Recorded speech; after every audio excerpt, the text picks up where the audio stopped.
बैठो आप लोग क्या बातें कर रहे हैं भाई? जल्दी जल्दी बैठ जाओ और कॉपी निकालो, आज हम लोग बहुत इंपॉर्टेंट पढ़ने वाले हैं। नया यूनिट स्टार्ट करेंगे जेनेटिक्स, ठीक है? भेज दूंगा, ठीक है? तो अब बोलो मत। आप लोग बताओ टेस्ट देने कौन नहीं आया था?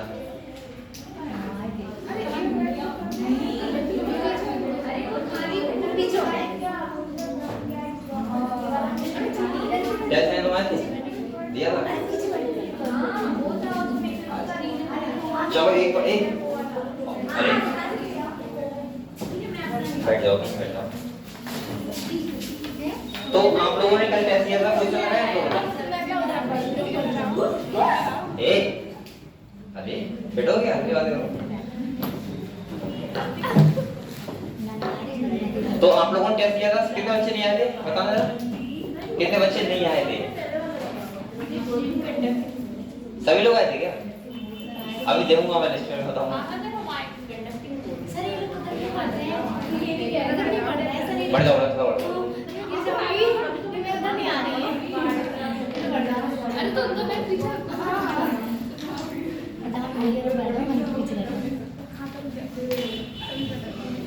तो आप लोगों ने टेस्ट किया था, क्वेश्चन हो गया आप लोगों से? रेस्पिरेशन का था, ब्रीथिंग का था, सही है। और मैंने ब्रीथिंग का क्यों दिया, फुल देने वाला था, लेकिन आपको पता नहीं था टेस्ट है, एकदम से हुआ तो मैंने कहा चलो यही दे देता हूँ। लेकिन आप सुनो बात को, अब जो टेस्ट होगा फुल लेंथ होगा फर्स्ट ईयर का पूरा, सही? नहीं तैयार करो, आपको जैसे हो जाए आप लोग तैयार रखो बस। और फुल फर्स्ट ईयर होगा, फुल फर्स्ट ईयर समझ आप लोग?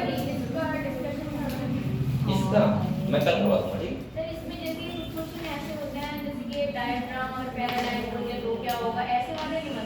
अगर वैसे पूछना तो बताओ मुझे, बताओ। ये टेस्ट इसमें डाल दें, बताओ।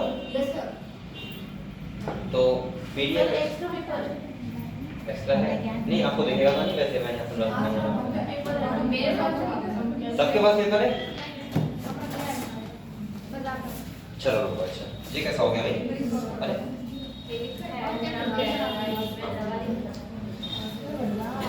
तो इसमें बहुत टाइम लगेगा मुझे लग रहा है ऐसे करने में।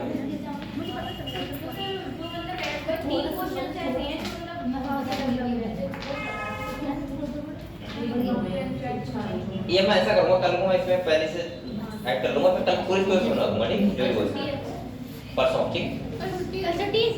पता नहीं मुझे क्या ठीक ठीक बेटा। तो हम लोग आज, आप लोग सुनो, अब पहले आप मेरी बात सुनो पहले। हम लोग आज से स्टार्ट कर रहे हैं जेनेटिक्स, ठीक है? और आप लोगों को पता होना चाहिए, मुझे लगता है कि नीट के लिए, चाहे बायोलॉजी के लिए चाहे नीट के लिए, अगर कोई भी सबसे इंपॉर्टेंट यूनिट है तो वो कौन सा है? जेनेटिक्स, पहली बात। दूसरा, अगर हम बात करें सबसे ज्यादा क्वेश्चन किससे आते हैं? जेनेटिक्स से। आपको ये पता होना चाहिए, अगर मैं जेनेटिक्स की बात करूं अकेले जेनेटिक्स से लगभग 10 क्वेश्चन आ जाते हैं। 10 क्वेश्चन खाली किससे आते हैं? जेनेटिक्स से। एक बार जेनेटिक्स से अकेले 10 क्वेश्चन आते हैं। और दूसरा, अगर मैं आपको बताऊं तो यहाँ पे बस एक काम करना है कि आपको छुट्टी नहीं करना है। अगर आप छुट्टी करोगे तो ये चैप्टर ऐसे नहीं है कि आप लोगों को आज मैं इसको समझा रहा हूँ तो कल को फिर आप आओ तो आपको कल फिर कुछ समझ नहीं आएगा। अगर आज आप नहीं आए तो इसका मतलब ये है कि आप लोगों को डेली आना पड़ेगा। और दूसरा क्या है, बहुत आराम से पढ़ेंगे, कोई जल्दबाजी नहीं है बिल्कुल, लेकिन आप लोगों को एकदम से कॉन्सेप्ट क्लियर होना चाहिए। मुझे लगता है कि जेनेटिक्स कुछ बच्चों को नहीं लगता है जेनेटिक्स है, पता नहीं डीएनए आरएनए क्या चलेगा इसमें, बहुत मजा आएगा आपको, ठीक है? अगर आप सही से पढ़ोगे तो अगर हम जेनेटिक्स की स्टार्ट करें तो मैं यही स्टार्ट कर रहा हूं और कुछ बातें पहले आपको बता रहा हूं, फिर हम लोग स्टार्ट करेंगे।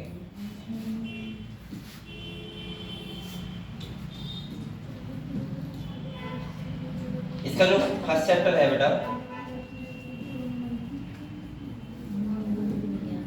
इसका फर्स्ट चैप्टर क्या है? Principles of inheritance and variation, सही है? फर्स्ट चैप्टर है।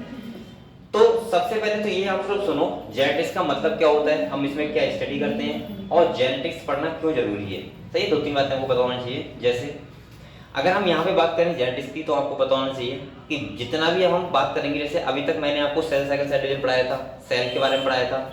मैं आपसे हमेशा बात करता हूँ न्यूक्लियस के बारे में, डीएनए के बारे में, क्रोमोसोम के बारे में, जीन्स के बारे में। और बेसिकली हम लोग बात करते रहते हैं, लेकिन अभी तक जो कतई मेन जो है फोकस होना चाहिए कि एक्चुअली में जो बॉडी बनता है किसी का, या ह्यूमन बॉडी बनता है, या कोई एलिफेंट का बॉडी बनता है, या कोई प्लांट बॉडी बनता है, वो एक्चुअली में डिसाइड कैसे होता है, कौन करता है। आप लोगों को शायद पता होगा, आप लोग पता बात में करोगे बैठ के। दूसरा क्या है आपको पता, क्योंकि सामने डिस्टर्ब हो रहा है मुझे। अब दूसरा क्या है कि अगर हम बात करें यहाँ पे, तो पहली चीज ये होनी चाहिए कि नमस्ते, चलो आओ बैठो। और बच्चे आ रहे हैं, हम सब बोल रहा हूँ। दूसरा पहली बात क्या है यहाँ पे कि मेनली क्या होना चाहिए कि आपको पता होना चाहिए कि हम लोगों को एक्चुअली में पता कैसे लगता है। भाई एक सेल है, एक गैमेट होता है। अगर हम बात करें एलिफेंट का गैमेट है, एक गैमेट ह्यूमन का है, ठीक है। दोनों का फर्टिलाइजेशन होता है साथ साथ, दोनों का ही एम्ब्रियोनिक डेवलपमेंट होता है, सब कुछ होता है। लेकिन ये डिसाइड कौन करता है कि एलिफेंट की तरह स्ट्रक्चर बनना है एलिफेंट के यूट्रस में, और ह्यूमन की तरह स्ट्रक्चर बनना है ह्यूमन के यूट्रस में। ये डिसाइड कौन करता है, पहली बात। और दूसरा, ये तो आपको शायद पता होगा कौन करता है, डीएनए करता है। लेकिन दूसरी बात ये है कि कैसे होता है। भाई कैसे डिसाइड होता है कि ह्यूमन का बच्चा ह्यूमन की तरह बनेगा, एक एलिफेंट का बच्चा एलिफेंट की तरह बनेगा।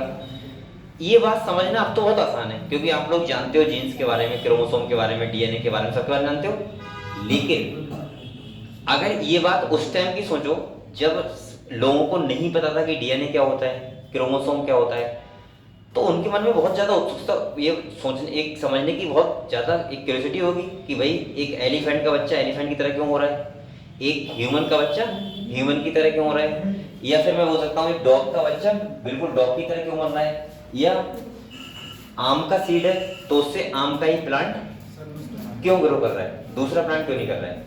चलो, साइंटिस्ट को ये जानना था पहली बात, समझ गए साइंटिस्ट क्यों पढ़ना जरूरी है, पहली बात जानना। दूसरा बेटा ये था कि अगर मान लो मैंने कह दिया कि भाई ह्यूमन है, ह्यूमन के गैमेट होंगे तो बच्चा ह्यूमन तरह बनेगा, स्वाभाविक बात है। यही उन्होंने दिमाग लगाया होगा कि भाई अगर आम का सीड है तो आम ही का तो प्लांट ग्रो करेगा। कुछ सेल के अंदर ऐसा होगा जो कैरेक्टर को लेके आ रहा होगा और वही कैरेक्टर चल रहे होंगे। तो दूसरा क्वेश्चन साइंटिस्ट के मन में ये था, चलो मान लेते हैं कि ह्यूमन का बच्चा ह्यूमन की तरह होगा, एलिफेंट का बच्चा एलिफेंट की तरह होगा, और अगर एक बंदर है तो उसका बच्चा बंदर की तरह होगा, क्योंकि बंदर के गैमेट्स आए हैं। क्योंकि मेल फीमेल जो गैमेट फ्यूजन हुआ है, फर्टिलाइजेशन रिप्रोडक्शन हुआ है, किसने किया है, हाथी ने किया, तो हाथी का बच्चा हो गया। लेकिन दूसरा मन में क्वेश्चन था कि फिर वेरिएशन क्यों आते हैं साइंटिस्ट के। जैसे मान लो किसी के फादर और मदर दोनों गोरे हैं, सब कुछ मानो, लेकिन उनका बच्चा काला क्यों हो जाता है। दूसरा, अगर मम्मी पापा दोनों लंबे हैं लेकिन उनका बच्चा फिर बौना क्यों हो जाता है। या फिर ऐसा क्यों होता है कि पेरेंट्स दोनों लोग गोरे हैं, मतलब गोरे हैं, मैं इक्वल रेसिजन बता रहा हूँ, आपको समझ में आ जाए अच्छे से। अगर दोनों पेरेंट्स कैसे गोरे हैं लेकिन बच्चे क्या हुआ, दो गोरे हो गए दो काले हो गए, तो फिर ये क्यों हो रहा है। ये भी तो आप भी सोच सकते हो कि भाई अगर हमारे, चलो मान लेते हैं पापा मम्मी से कैरेक्टर आ रहे हैं, डीएनए पापा का है मम्मी का है, तो फिर ऐसा क्या हुआ कि पापा में दोनों गोरे थे, भाई डीएनए आया तो जीन भी तो आए होंगे, और जब जीन आए तो जैसे पापा मम्मी होना चाहिए वैसे ही बच्चा होना चाहिए, सेम टू सेम। लेकिन फिर भी क्या होता है कि बच्चा गोरा की जगह काला हो जाता है, काले की जगह गोरा हो जाता है। ये सब कुछ समझने के लिए हम लोग पढ़ते हैं जेनेटिक्स। या फिर आपको ये पता होना चाहिए कि कैरेक्टर्स, मान लीजिए पापा के कैरेक्टर्स मम्मी कैरेक्टर्स दोनों कैरेक्टर्स हैं। अब हम कभी कभी ऐसा होता है कि हम बिल्कुल पापा की तरह होते हैं, या कभी ऐसा होता है बिल्कुल मम्मी की तरह होते हैं, होता है ना, हमारा चेहरा भी वैसा जाता है। दूसरा क्या होता है कि अगर जीन्स यही डिसाइड करते हैं कि कैरेक्टर कैसे ट्रांसफर होंगे। दूसरा है कि भाई एक डीएनए है, डीएनए हमारा बॉडी को कैसे बनाता है, हम लोग पढ़ लेते हैं बहुत जल्दी में कि अच्छा ये बताओ, आपको बताया कि हमारी बॉडी पूरे प्रोटीन से हमारा पूरा बॉडी बना हुआ है। अब कौन सा प्रोटीन बनेगा ये हमने कह दिया डीएनए डिसाइड करता है, क्योंकि डीएनए क्या होता है, जेनेटिक मटेरियल होता है, ठीक है। लेकिन कैसे करता है वो भी तो हमें पता होना चाहिए। भाई हम तो ये पढ़ लेते हैं कि राइबोसोम किस में हेल्प करते हैं, प्रोटीन सिंथेसिस में। मैं आपको बहुत बार बता चुका हूँ ये बात, ठीक है बिल्कुल, कि राइबोसोम प्रोटीन सिंथेसिस में हेल्प करते हैं। लेकिन राइबोसोम काम इतना सा है खाली, जैसे मान लो डरमंड कॉलेज है, यहाँ पे जो जगह है वो राइबोसोम है। मेन काम किसका है, आपका और हमारा। भाई हम पढ़ा रहे हैं, आप पढ़ रहे हो, तो मेन तो आप हो ना, ये तो जगह है, ऐसी हम बोल सकते हैं। राइबोसोम क्या है, जगह है खाली। लेकिन डिसाइड कौन कर रहा है कि कौन सा प्रोटीन बनाएगा, हाँ ये बात सही है, राइबोसोम के पास बनती है प्रोटीन, लेकिन डिसाइड कौन करता है कि कैसा प्रोटीन बनाना है। भाई ये तो बात समझते हो आप लोग की डीएनए मेरे पास भी है, डीएनए हाथी के पास भी है। डीएनए के पास आपको ये भी पता होना चाहिए कि जो जो अमीनो एसिड हमारे पास हैं वही अमीनो एसिड एक एलिफेंट के पास है, जो जैसा डीएनए हमारा है वैसे उसका है, बस क्या डिफरेंसेस हैं वो जो हमें अलग करते हैं किससे, हाथी से। भाई हमारा स्ट्रक्चर हमें ह्यूमन की तरह बनना है, एलिफेंट का स्ट्रक्चर एलिफेंट की तरह बनना है, उसका स्किन काला होगा बहुत, उसके पास 4 टांगे होंगी, उसकी सूंड होगी, मतलब अलग टाइप का स्ट्रक्चर होगा। ह्यूमंस का स्ट्रक्चर अलग टाइप का है।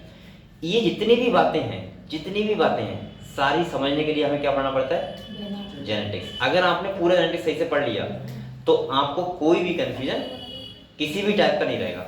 आप लोग इतना तो समझ जाओ कि अगर पापा का ब्लड ग्रुप ये है और मम्मी का ये है और मेरा ये है तो ठीक ठाक केस है। मतलब ठीक ठाक केस का मतलब ठीक ठाक सब कुछ बैठ रहा है, क्योंकि एक बार ऐसा हुआ था ना यहाँ पे। आप लोग इसी साल का बात है ना, लास्ट बात है क्या?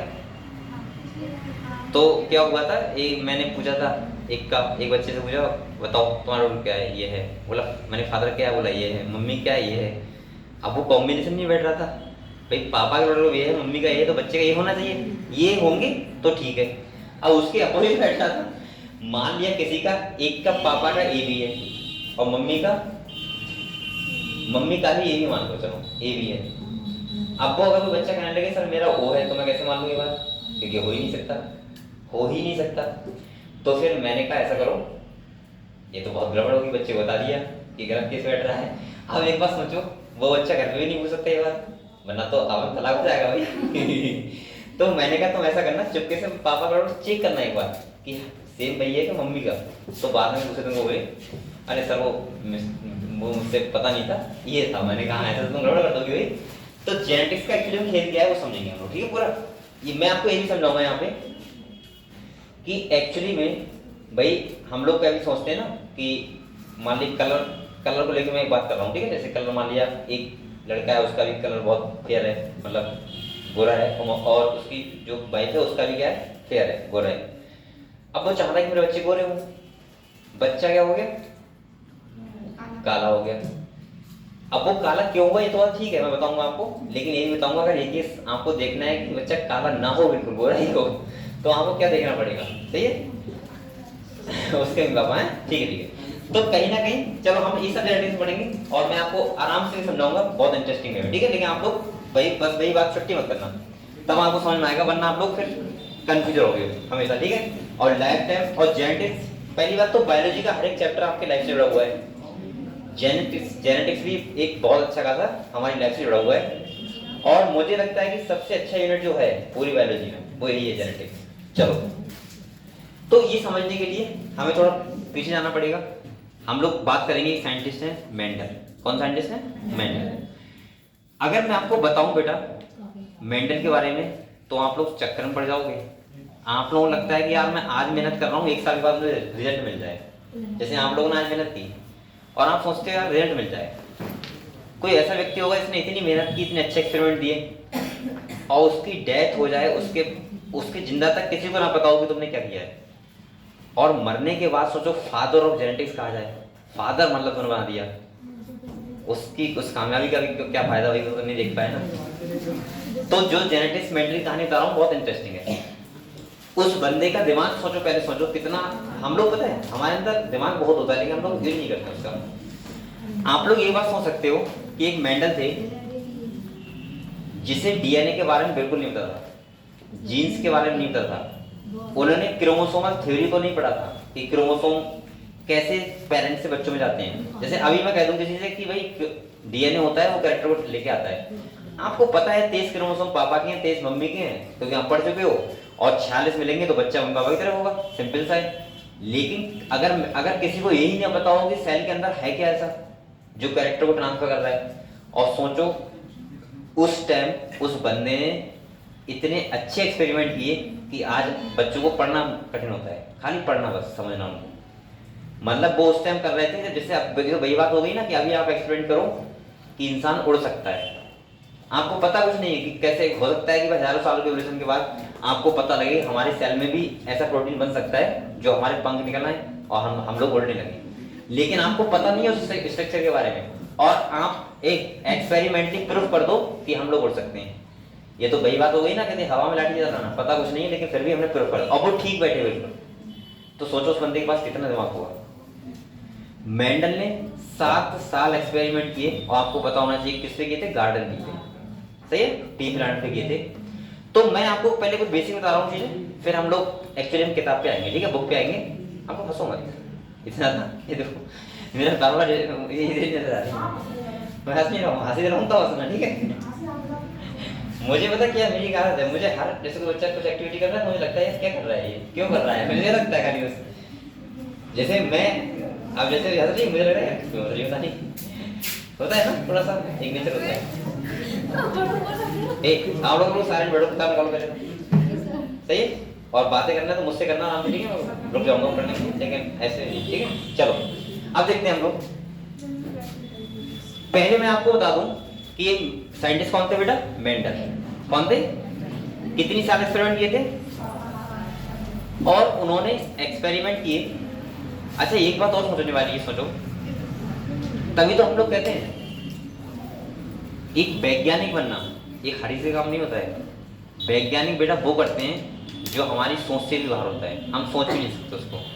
सोचो मेंडल ने उस टाइम एक्सपेरिमेंट किए थे जब उन्हें कुछ भी नहीं पता था शरीर के अंदर, और उनने कितने अच्छे एक्सपेरिमेंट किए। मैं ये सोचता हूँ उस बंदे के अंदर दिमाग कहाँ से आया होगा कि उसने जो जीन्स होते हैं, एलील होते हैं, उनको फैक्टर बोला था। सोचो खाली एक मान लिया था कि ऐसा होता होगा, और 7 साल एक्सपेरिमेंट करना। उस टाइम ऐसा भी नहीं था कि लाइट होगी बिंदास वाली, और अगर मच्छर लगे तो मोटी लगा दी, सही है।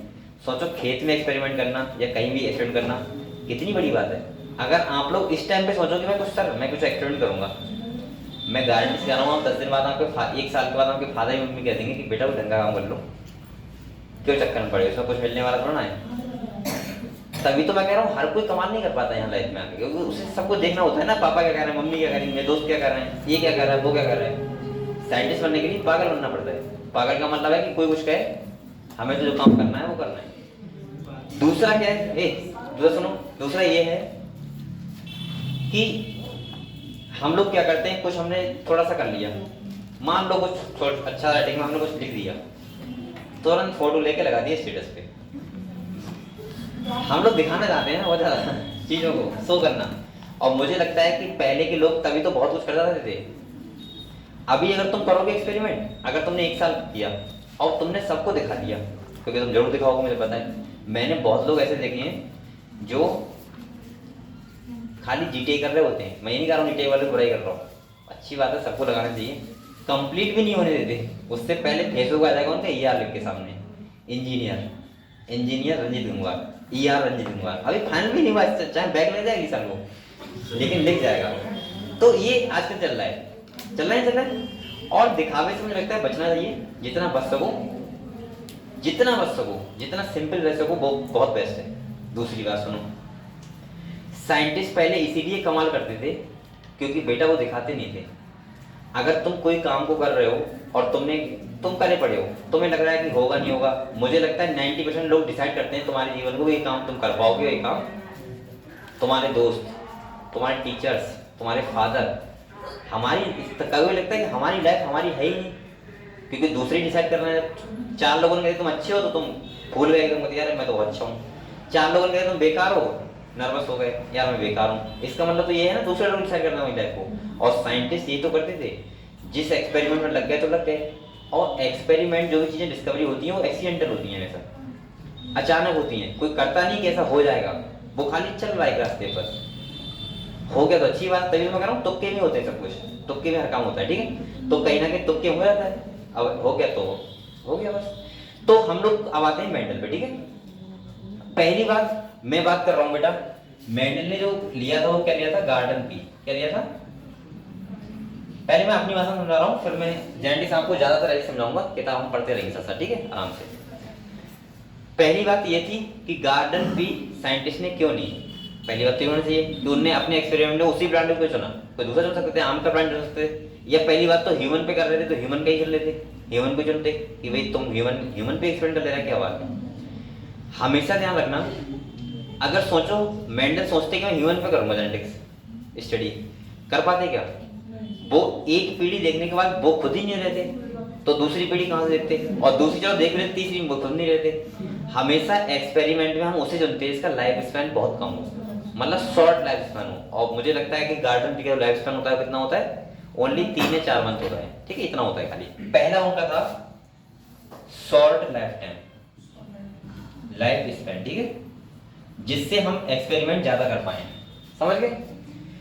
दूसरा अगर हम बात करें बेटा, तो यहाँ पे एक नाम आएगा आपके सामने, क्योंकि बहुत सारे नाम आएंगे जो आप पहले सीख लोगे तो आपको बाद में मजा आएगा, ठीक है, पढ़ते हुए। फिर एक आएगा नाम कंट्रास्टिंग कैरेक्टर क्या होते हैं, और जो मटर के पास थे वो कंट्रास्टिंग कैरेक्टर कितने थे, 7 पेयर, कितने थे, 7 पेयर। अब आप लोग सोचो यहाँ पे ट्रेट जो हम बोलते हैं, ट्रेट वो क्या होती है वो समझा रहा हूँ आपको। एक सुन लो, कंट्रास्टिंग कैरेक्टर क्या होते हैं वो समझो आप लोग। जैसे मान लो ह्यूमंस हैं, सही है, अगर मैं कहूँ कि ह्यूमन के कैरेक्टर बताओ तो आप कहोगे सर ह्यूमन के पास 2 कान होते हैं, 1 नाक होती है, एक इतने दांत होते हैं, सर होता है, 2 पैर होते हैं, 2 हाथ होते हैं, ठीक है, बता दोगे आप लोग। लेकिन अगर मैं कहूँ कि ह्यूमन के कंट्रास्टिंग कैरेक्टर बताओ तो इसका मतलब यह है कि आप लोग वो कैरेक्टर जो आप किसी 2 पर्सन में डिसाइड कर सको, ये पर्सन इस बात से ऐसा है और ये पर्सन इस बात से ऐसा है। जैसे मैं कह दूं कान का कैरेक्टर ले लो, कान है हमारे पास 2, तो क्या तुम डिसाइड कर सकते हो, किसी के पास 3 तो नहीं है ना। अगर कान 3 होते किसी पास तो हम कहते हैं ये 3 वाला कान वाला है, ये 2 कान वाला है, समझे बात को। अब आप लोग एक बात बताओ मुझे, हम लोग ऐसे ह्यूमन में कितने कंट्रास्टिंग कैरेक्टर होंगे जो हम डिसाइड कर सकते हैं, तो क्या कर सकते हैं, आइस कलर, आइस नहीं आइस कलर, हाँ ठीक है, एक गोरी आंख वाला होता है, काला होता है। एक हम दे सकते हैं हाइट, दे सकते हैं हाइट ज्यादा और कम। तीसरा बताओ वजन, ब्लड, ब्लड तो 4 ही ब्लड होते हैं, सब में होते हैं, मतलब एक तो होता है लेकिन वो सब बराबर है। और बताओ कुछ ऐसा, कलर, कलर हाँ चलो देख सकते हैं, कलर देख सकते हैं, ठीक है। और बस 3-4 कैरेक्टर हैं, इसके बाद नहीं आता और नहीं है, मैं बता रहा हूँ नहीं है। अब सोचो खाली 3, लेकिन मटर के ब्रांड में पता कितने थे, 7 पेयर, सही है, कंट्रास्टिंग कैरेक्टर थे, मतलब 7 कंट्रास्टिंग कैरेक्टर थे और 7 पेयर उसकी ट्रेट थी, ठीक है, 7 थे। और 7 की अगर हम बात करें तो इसीलिए इन्हें चूज किया था, समझ गए। तीसरा इनका एक रीजन था कि ये जो फिलहाल इसके जो ये होते हैं कंट्रास्टिंग कैरेक्टर थे, यहाँ पे उन्हें प्योर कैरेक्टर मिल रहे थे। प्योर का मतलब समझ रहे हैं आप लोग, कि अगर कोई टॉल है तो प्योर टॉल है और ड्वार्फ है तो प्योर ड्वार्फ है। ये सबको देख के ये आसानी से ग्रो करा जा सकती है बगीचे में, भी एक कारण था। शॉर्ट लाइफ स्पैन होता है, ये भी एक कारण था। तो 3-4 कारण थे जिसको हम लोग इन्होंने गार्डन बी को चूज किया, सही है, पहली बात। दूसरी बात अगर हम बात करें तो एक चीज और आती है बेटा यहाँ पे, जैसे अगर हम बात करें यहाँ पे, अब देखो इस चैप्टर का नाम इनहेरिटेंस है, क्या है, आप लोग इनहेरिटेंस का मतलब समझते हो, इसका मतलब होता है कि कैरेक्टर का ट्रांसफर होना, पेरेंट्स टू प्रोजेनी, इसको बोलते हैं इनहेरिटेंस। और वेरिएशन का मतलब मैंने क्या बताया था बेटा, वेरिएशन का मतलब होता है कि किसी दो इंडिविजुअल में वेरिएशन होना, चेंजमेंट आना, कि पापा लंबे बच्चा कैसा हो गया वो ना हो गया, तो ये क्या हो गया, वेरिएशन, समझ गए। और प्रिंसिपल्स का मतलब समझती हो कि हमें यही पढ़ना है कि कैसे कैरेक्टर को ट्रांसफर किया जाता है। अब आप लोग एक बात सुनो, अगर सबसे पहले यहाँ पे जो खेल स्टार्ट होता है वो होता है कि कंट्रास्टिंग कैरेक्टर कौन कौन से होते हैं, सही है। आप लोग समझते हो कंट्रास्टिंग कैरेक्टर और ट्रेट में क्या डिफरेंस है, क्योंकि एक बार नीट में क्वेश्चन आया था तो बहुत बच्चों ने गलत किया था। एक जैसे अगर मैं कहूँ आपसे कंट्रास्टिंग कैरेक्टर लिखा हुआ है, यहाँ देखो,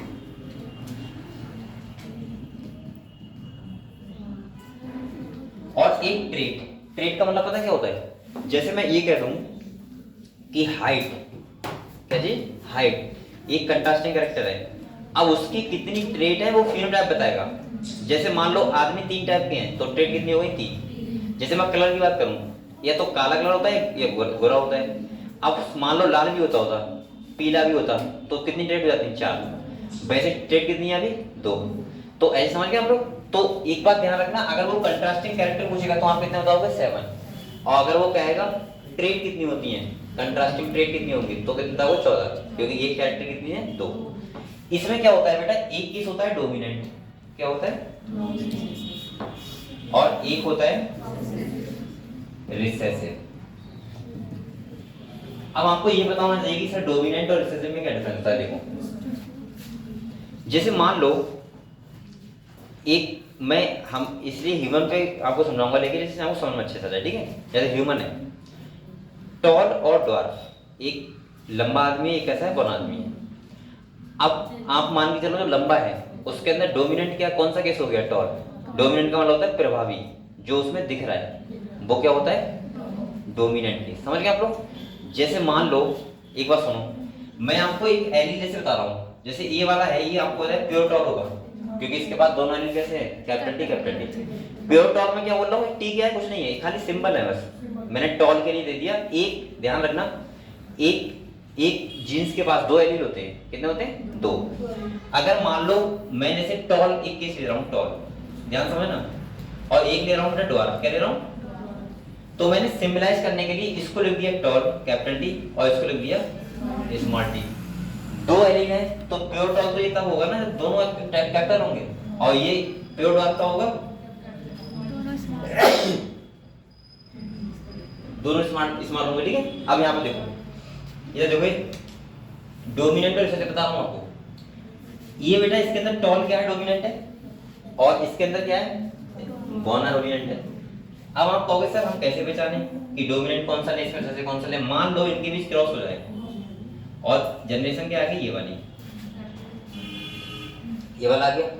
अब ये कह रहा है कि यहाँ पे अब आप कैसे बताओगे कि टॉल होगा ड्वार्फ होगा, लेकिन बेटा ये तो मैंने समझाया था, ये वाला तुम्हें दिखेगा कैसा, टॉल कैसा दिखेगा, क्योंकि इसके अंदर टॉल क्या है, डोमिनेंस ओवर है। समझ में आया। मान ली एक पेरेंट्स लंबे हैं, एक पेरेंट्स बौने हैं, और बच्चा उनका लंबा हो जाए, तो इसका मतलब ये है कि टॉल क्या है, डोमिनेंस ओवर रहा है, ये समझ में आया। और उसका ड्वार्फ को कैसा है, केस रिसेसिव, कैसा है।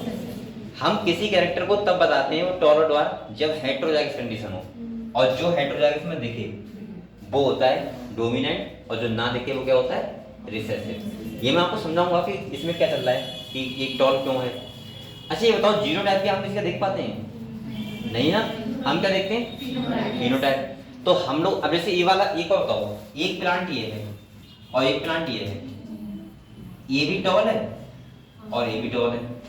अब आप लोग बताओ इसमें कैसे पहचान कर पाओ कौन प्योर है कौन इनप्योर है, इसके पेरेंट्स को देख के बता पाएंगे। ठीक है। दूसरा ये तो मैं सिंबलाइज अभी आपको दिखा रहा हूँ खाली, ये ऐसा नहीं कि आपको दिख रहे हैं, ये तो मैं यहाँ पे बता रहा हूँ तो आपको दिख रहे हैं। अगर मान लो कि मैं प्लांट एक ले आऊँ, लंबा प्लांट, अब मैं उनसे वही बताऊँ उसका जीनोटाइप क्या होगा, बता दोगे क्या, नहीं बता पाओगे। ये मान लो कोई आदमी लंबा है, आप लोग कैसे बताओगे कि वो प्योर लंबा है, कोई जीन तो ना दिखना है, तुम्हें तो फिनोटाइप दिख रहा है ना।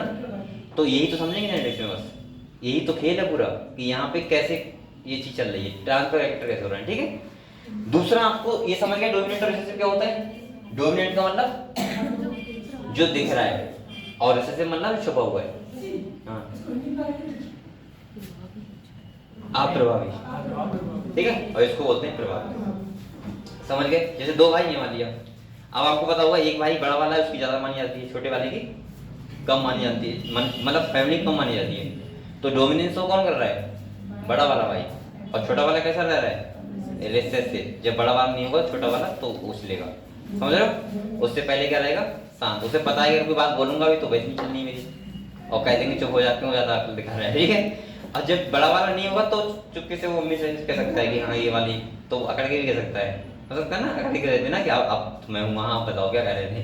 तो रिसेसिव समझ गया, डोमिनेंट रिसेसिव क्या है, इसके सामने इसकी चल नहीं रही है, ऐसे मान के ये बड़ा है छोटा है। ठीक है। अब चलो हम समझते हैं बेटा, हम आते हैं मेंडल पे। किसका आते हैं, क्योंकि हमें तो मेंडल से मतलब है, हालांकि मैं ह्यूमन को लेकर कुछ जेनेटिक्स समझाऊंगा आपको, लेकिन यहाँ पे मेंडल की बात करेंगे, मेंडल ने सब कुछ किया है। देखो पहले तो आपको ये पता होना चाहिए कि 7 वो कंट्रास्टिंग कैरेक्टर कौन कौन से दिए थे, ये आपको पहले पता होना चाहिए आराम से। और ये भी पता होना चाहिए कि मेंडल ने डोमिनेंट किसको माना था और रिसेसिव किसको माना था। ठीक है, आराम से हम लोग पढ़ते हैं। जैसे सबसे पहले हम लोग यहाँ पे लेते हैं, करके लेते हैं। जैसे पहला मैं ले रहा हूँ यहाँ पे सीड शेप, क्या ले रहा हूँ, सीड शेप। तो इन्होंने देखा सीड शेप कितनी थी, 2, राउंड और रिंकल। राउंड मतलब होता है गोल सीड, और रिंकल मतलब होता है झुर्रीदार। तो यहाँ पे मैं लिख सकता हूँ इसको, डोमिनेंट में लिया था राउंड, और इधर क्या लिया था बेटा, रिंकल। ठीक है। दूसरा ने लिया था सीड कलर, क्या लिया था, सीड कलर। और सीड कलर में डोमिनेंट क्या था, येलो, और इधर क्या था, अच्छा एक बात सुनो आप लोग, आपको लग रहा होगा सर सीड तो यार ग्रीन होता है, वो सॉरी सीड का कलर कैसा होता है, आप लोग देखा नहीं मटर का कैसा होता है, ग्रीन होता है, लेकिन यार ऐसे ग्रीन कर लिया। एक्चुअली में पहले सीड का जो कलर था वो येलो ही था, लेकिन जेनेटिकली मॉडिफाइड किया गया जिससे आपको अच्छा लगे देखने में, सब्जी में अच्छा पड़ाओ तो अच्छा लगे, इसीलिए उसको ग्रीन हमने किया है, ठीक है। और इसलिए ग्रीन क्या हो गया, वो सॉरी ग्रीन किस में है, रिसेसिव में, और डोमिनेंट में क्या होता है, समझ गए। दूसरा सुनो, तीसरा किया था इन्होंने फ्लावर कलर, क्या लिया था बेटा। अब फ्लावर कलर भी दो टाइप के होते हैं, कौन कौन से, इधर था वायलेट और इधर था वाइट, ठीक है। अगर चौथा हम बात करें तो क्या था, फ्लावर पोजीशन, मतलब फ्लावर लग कैसे रहे, तो कैसे कैसे थे, इधर थे एक्सियल और इधर कैसे थे, आप लोग समझते हो एक्सियल और टर्मिनल क्या डिफरेंस है, समझते हो ना। एक्सियल का मतलब होता है जो बीच में स्टेम है उधर लगे हुए थे, जैसे ये प्लांट है तो यहाँ फ्लावर लगे तो एक्सियल और टॉप पे लगे तो टर्मिनल। अगली अगर हम बात करें तो बेटा क्या लेगा, पॉड शेप। और पॉड शेप क्या होती है, एक होती है फुल और एक होती है पिच की हुई कॉन्स्ट्रिक्टेड। तो मैं बोल सकता हूँ डोमिनेंट में लिया था फुल और इधर क्या लिया था, ठीक है। अगला लिया था जो इन्होंने केस किया था वो लिया था पॉड कलर। और पॉड कलर कैसा होता है बताओ, डोमिनेंट में होता है ग्रीन और इधर होता है, बस इन दोनों का ध्यान रखना हुए, अगर पॉड की बात करेगा तो ग्रीन और सीड की बात करेगा तो येलो डोमिनेंट, ठीक है। वरना ऐसे ध्यान रखना, अगर भूल भी जाओ तो मटर आपको कैसे दिखती है, हरी दिखती है, मतलब फली उसकी तो हरी दिखती है तो ग्रीन डोमिनेंट हो गया। और सीड याद कर लेना कि बाद में अच्छे लगने के लिए बनाया, मैं इसी कहानी सुनाई सुनाई। इसके बाद देखो सातवां जो कैरेक्टर किया था वो लिया था स्टेम हाइट, क्या लिया था, स्टेम हाइट। और बेटा स्टेम हाइट में जो इधर लिया था वो क्या लिया था, टॉल, और इधर क्या था, ड्वार्फ, ठीक है।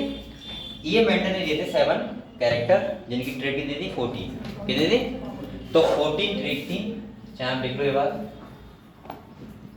और 7 क्या थे कैरेक्टर।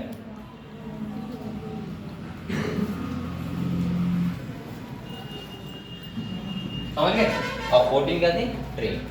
ये 7 पेयर लिखा हुआ तब भी ठीक है। आप लोग बताओ इतनी बात समझ गए। दूसरा नहीं समझ गए, डोमिनेंट क्या होता है, रिसेसिव क्या होता है। एक नाम और आता है फिनोटाइप या जीनोटाइप। आप लोग जानते हो फिनोटाइप क्या होता है, जीनोटाइप क्या होता है। देखो अगर हम किसी का जीनोटाइप देखते हैं तो जीनोटाइप का मतलब होता है उसके अंदर जीन्स कैसे हैं अंदर, और फिनोटाइप मतलब वो बाहर से कैसा दिख रहा है। जैसे कोई बच्चा है अगर बाहर से बहुत ही कैसा दिख रहा है, मासूम दिख रहा है, सही है, और जब वो घर गया तो उसके बाद कहाँ बायोलॉजी, कहाँ आंसर, कौन कोचिंग क्या है, सही है। उसके बाद उसके अगर हट के सामने आ गई तो उसका जीनोटाइप मतलब कैसा है, वो अंदर की बात है, ठीक है।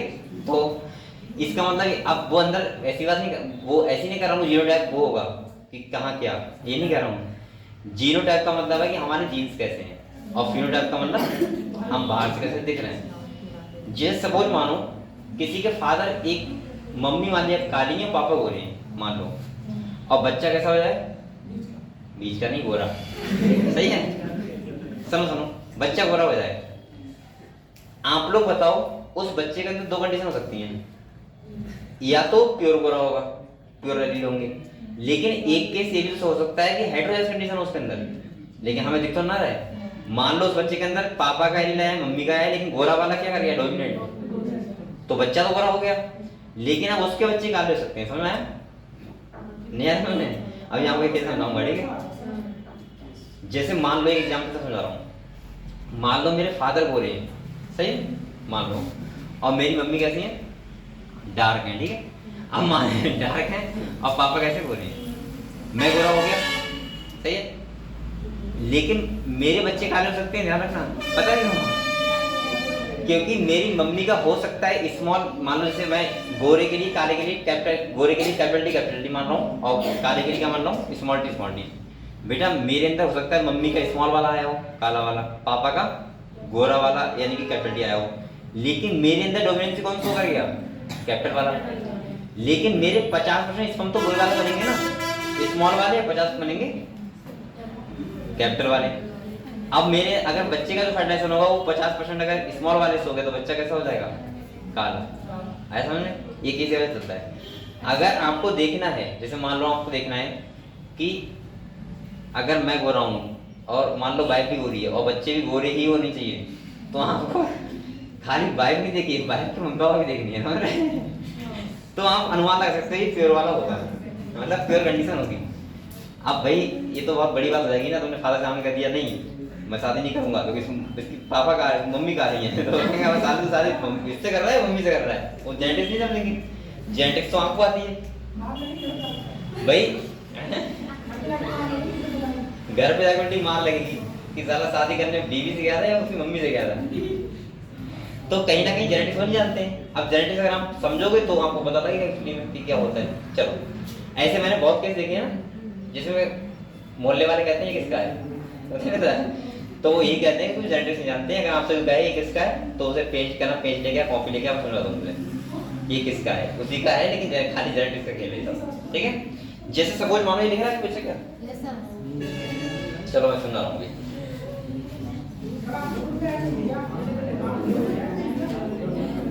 ऐड नहीं किया मुझे, मैसेज करो व्हाट्सएप पे हाय लिखो।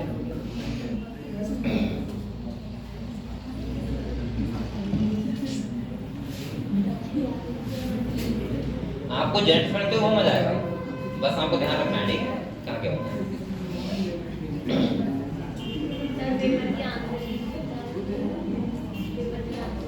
हो गया तो बढ़िया, ध्यान दे रहा है। मैं क्या कर रहा था, हाँ तो कर रहा था, अभी भेज दूँ। अभी मुझे देखनी पड़ेगी ना, बहुत खोलनी पड़ेगी कार अंदर कहाँ पे मिलेगी, एक करके खोलना पड़ता है ना किसी कौन सी है।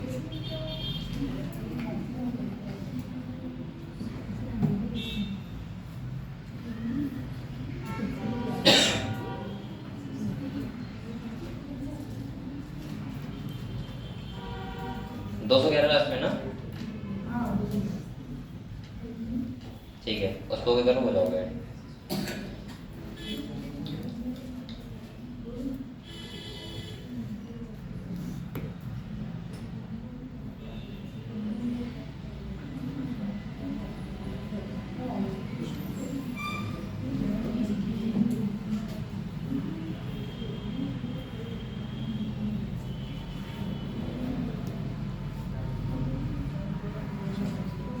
चलो ये हो गया, लिख लिया आप लोगों ने।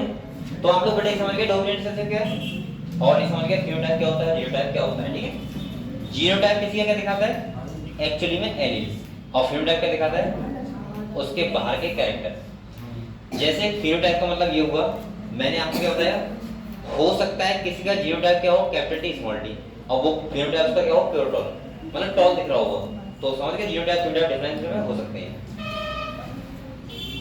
अभी अगर आपको समझ नहीं आ रहा है कैपिटल टी स्मॉल टी क्या बकवास चल रही तो समझ में आ जाएगा, टेंशन ना लो ठीक है। अब छोड़ो इसको। और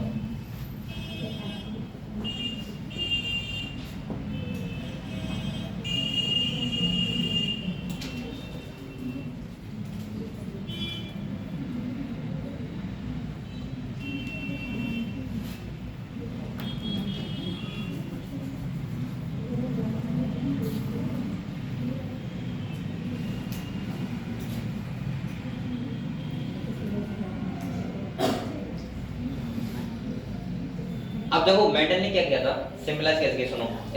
जैसे मान लो एक प्लांट टॉल है, क्या है डॉल्फ है, मैं टॉल के लिए लिख रहा हूँ क्या कैपिटल टी, सिंपलाइज कर रहा हूँ खाली क्रॉस करने के लिए, और इसको क्या लिख रहा हूँ बस ऐसे। मान लिया येलो है तो मैंने इसके लिख दिया कैपिटल वाई, और ग्रीन के लिए स्मॉल जी नहीं स्मॉल वाई, तभी ध्यान रहेगा समझ गए। अगर मान लो राउंड है यहाँ देखो तो इसके लिए क्या लगोगे, और इसके लिए स्मॉल आर समझ गए। ऐसा नहीं कि स्मॉल डब्ल्यू ठीक है। तो ये टॉल ये ड्वार्फ, समझ गए। तो यहाँ पे बेटा ये देखो ऐसे ही मान लो किसी का मान लो, ये समझ गए आप लोग। तो मेंडल ने कैसे करके ये सिंबलाइज किया था। अब आपको मैं ये क्रॉस समझा रहा हूँ पहले, तब आपको समझ में आएगा अच्छे से, ठीक है। हम लोग पढ़ रहे हैं मोनो, ये जो मेंडल ने दिया था मोनो हाइब्रिड क्रॉस, वो समझते हैं, ठीक है एक बार, ठीक। तभी आपको सारे डॉट क्लियर हो जाएंगे, ठीक है। एक बार खाली वो पढ़ लो। ये हटाऊं, बताओ लिखिए सबने। देखो हम लोग अगले बढ़ते हैं थोड़ा सा। मेंडल ने इसके बाद एक क्रॉस दिया था, अब कोई बोलो मत, ध्यान सुनो। मेंडल ने एक क्रॉस पहले करवाया था और उसको हम बोलते हैं इनहेरिटेंस ऑफ वन जीन, या मैं बोल सकता हूं mono hybrid cross. Inheritance of one gene का मतलब क्या होगा, मैं एक कैरेक्टर को लेके देखूं, कोई सा ले लो चाहे, जैसे मान लो मुझे पता है कि किसी भी पी ब्रांड में 7 कंट्रास्टिंग कैरेक्टर हैं, कितने हैं 7। मैं करूंगा क्या, 6 तो लूंगा सेम दोनों में और एक क्या लूंगा डिफरेंट। ये समझ में आया आपको। तभी तो मैं डिफरेंस बता पाऊंगा। जैसे मान लो मुझे ये देखना है कि एक फादर प्योर गोरे हैं और मम्मी प्योर काली है। अब मैं देखना चाह रहा हूं कि कैरेक्टर बच्चों में कैसे जा रहा है। भाई आप ये सोचोगे, सुनो, आप लोग ये सोचोगे कि भाई दोनों का, जब दोनों के जीन आएंगे, दोनों क्रोमोसोम आ रहे हैं, तो बच्चा बीच का होगा, ना तो बहुत ज्यादा काला होगा ना बहुत ज्यादा गोरा होगा। आपको मन में तो आएगा बीच का मतलब गधे वैसे बीच का नहीं, मतलब गोरे काले की बात कर रहा हूँ, समझ रहे। तो ये बात समझे आप लोग। लेकिन मेंडल का यहाँ पे क्या खेल था वो समझो आप लोग। देखो इसको हम लोग बोलते हैं बेटा मोनो हाइब्रिड क्रॉस। क्या बोलते हैं, अब आप लोग बोलना मत, खाली थोड़ी देर बस। मोनो हाइब्रिड क्रॉस, या इसको हम बोल सकते हैं इनहेरिटेंस ऑफ वन जीन। क्या बोल सकते हैं बच्चों, इनहेरिटेंस ऑफ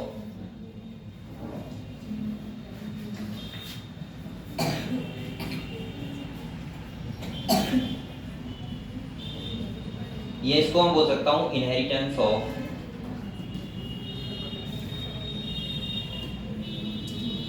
बेटा। एक बात और ध्यान रखना, जहां भी आपको डॉट लगे कि सर ये नाम कैसे आया, इनहेरिटेंस क्या होता है, तो मुझसे पूछ लेना नाम से। अभी मैं स्टार्टिंग कर रहा हूँ इनहेरिटेंस की, लेकिन वरना लास्ट तक फंसे रहोगे, मैं पूरा पढ़ा दूंगा, आपको समझ नहीं आएगा। इसीलिए जो भी आपको लगे कि सर इसका मतलब बता दो सही से, तो मैं उसका बता दूंगा आराम से, ठीक है। वन जीन, जीन समझते हो आप लोग, जीन तो समझते हो। जीन का मतलब होता है डीएनए का बेस सेगमेंट जो कोई एक फंक्शन करता है, उसे बोलते हैं जीन, ठीक है। अब मैंने क्या किया, इसका बोल रहा है चल होगा कुछ का कोई बात नहीं। गाने तो बोला है, क्या दिक्कत उसमें, अरे गाने तो बोला है, सब लोग सुनते हैं, क्या दिक्कत, इतना तो चक्कर में उड़ जाता है। जैसे आपने देखा होगा, मैंने केस बहुत देखा है, जैसे हमारी लाइब्रेरी है और बाई चांस किसी का फोन वायरेट पे लगाना भूल गया, वो थोड़ी सी कभी कार्टन बोल जाए, पूरे लोग ऐसे देखते हैं कब तक कदर कर दिया हो। अरे भाई मेरा क्या हुआ, अभी कल से ना परसों की बात है, मैं फोन साइलेंट करना भूल गया, मैं बैठा तो तुरंत मेरा फोन आ गया और मैं ऐसे सामने लगा था फोन, मैं तुरंत उठा के साइलेंट किया। तब तक मुझे लग रहा है एक बच्चे ने देख लिया था। अब मैंने पीछे देखा, सब मेरे तरह। मैंने कहा भाई इतना शो करने की क्या जरूरत है भाई, तो मुझे पता है तुम लोग पढ़ रहे हो, इतना डिस्टर्ब नहीं होगा, अगर कोई बात भी होगी तो क्या दिक्कत है भाई। और ऐसा लग रहा था कि इसे मैंने खत्म किया हो। एक काम तो मेरा ऐसा लगता था कि मारने वाला था कि भाई तूने ऐसी गलती क्यों कर दी, इतना बड़ा क्या हो गया भाई, फोन की घंटी तो बोली करें।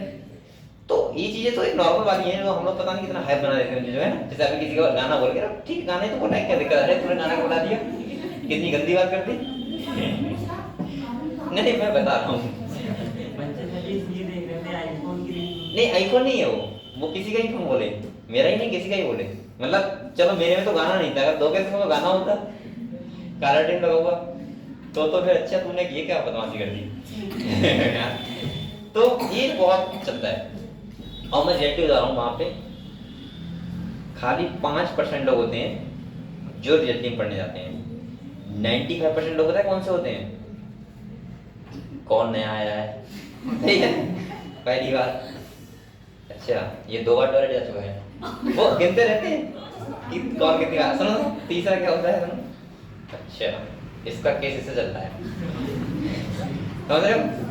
चौथा मैं बता रहा हूँ आपको, मैं चीज बहुत कर रहा हूँ। चौथा ये सिंगल लग रहा है, मतलब यानी कि इतना ज्यादा ऑब्जर्व करते हैं वहां पे जाके कि बच्चे पढ़ाई करने नहीं जाते हैं, नॉर्मल ही देखने जाते हैं और यही पूरी, और बाहर जब निकलते हैं लाइब्रेरी से ऐसे एकदम, तो ऐसा लगता है कि ये लाइब्रेरी से नहीं निकल रहे हैं, ये आईएएस का पेपर देने के बाद इंटरव्यू दे के निकले हैं और ऐसी चर्चा करते हैं जैसे उनका हो गया उस काम। तुम बात करोगे, तुम बात नहीं करोगे, नहीं बनाएंगे क्योंकि पढ़े आए बेटा ना। चलो ठीक है, तो आप लोग ध्यान रखो, ये सब चीजें अच्छी लगती हैं, आप लोग पढ़ेंगे ठीक है सब लोग। चलो यहाँ देखो बेटा, आप ध्यान से पढ़ो। एक इनहेरिटेंस ऑफ वन जीन, यहाँ मैं बात कर रहा हूँ कि मेंडल ने क्या सोच के क्रॉस किया था, पहले वो समझो आप लोग। जैसे मान लो किसी के फादर कैसे हैं, काले हैं, और मम्मी कैसी हैं, गोरी हैं, प्योर है, तो हम देखना चाह रहे हैं बच्चे कैसे होंगे, बस ये मान के चला। ठीक है, अब मेंडल ने क्या लिया बेटा, आप लोग थोड़ी देर में दो रोज करें। इन्होंने लिया स्टेम हाइट, क्या लिया, स्टेम हाइट। अब आप लोग बताओ, अगर स्टेम की हाइट लेगा तो उसने 6 कैरेक्टर लिए होंगे सेम दोनों में, सही है, और एक का एक क्या होगा डिफरेंट, सही है। तो एक का मतलब है स्टेम हाइट में आपको पता है एक कैसा होता है टॉल, और एक कैसा होता है, ये तो पता है आपको। और मैंने कहा है एक जीन कितने एलील होते हैं, दो, तो एक टॉल वाले का क्या होगा कैपिटल टी, और ड्वार्फ वाले क्या होगा, ये बात समझना है आपको, एक जीन के कितने एलील होते हैं, दो, सही है। अब देखो, तो हमने क्या किया, अब सबसे पहले हम लोग ये करके बात करते हैं। देखो मैंने क्या किया, सबसे पहले मैंने ले लिया पेरेंटल जनरेशन। क्या ले लिया बेटा, यहां से मैं बता रहा हूं, पहले मैंने ले लिया पेरेंटल जनरेशन। ये बात समझे आप लोग, पेरेंट्स मैंने लिया है, तो एक पेरेंट्स में लूंगा प्योर टॉल और एक लूंगा प्योर।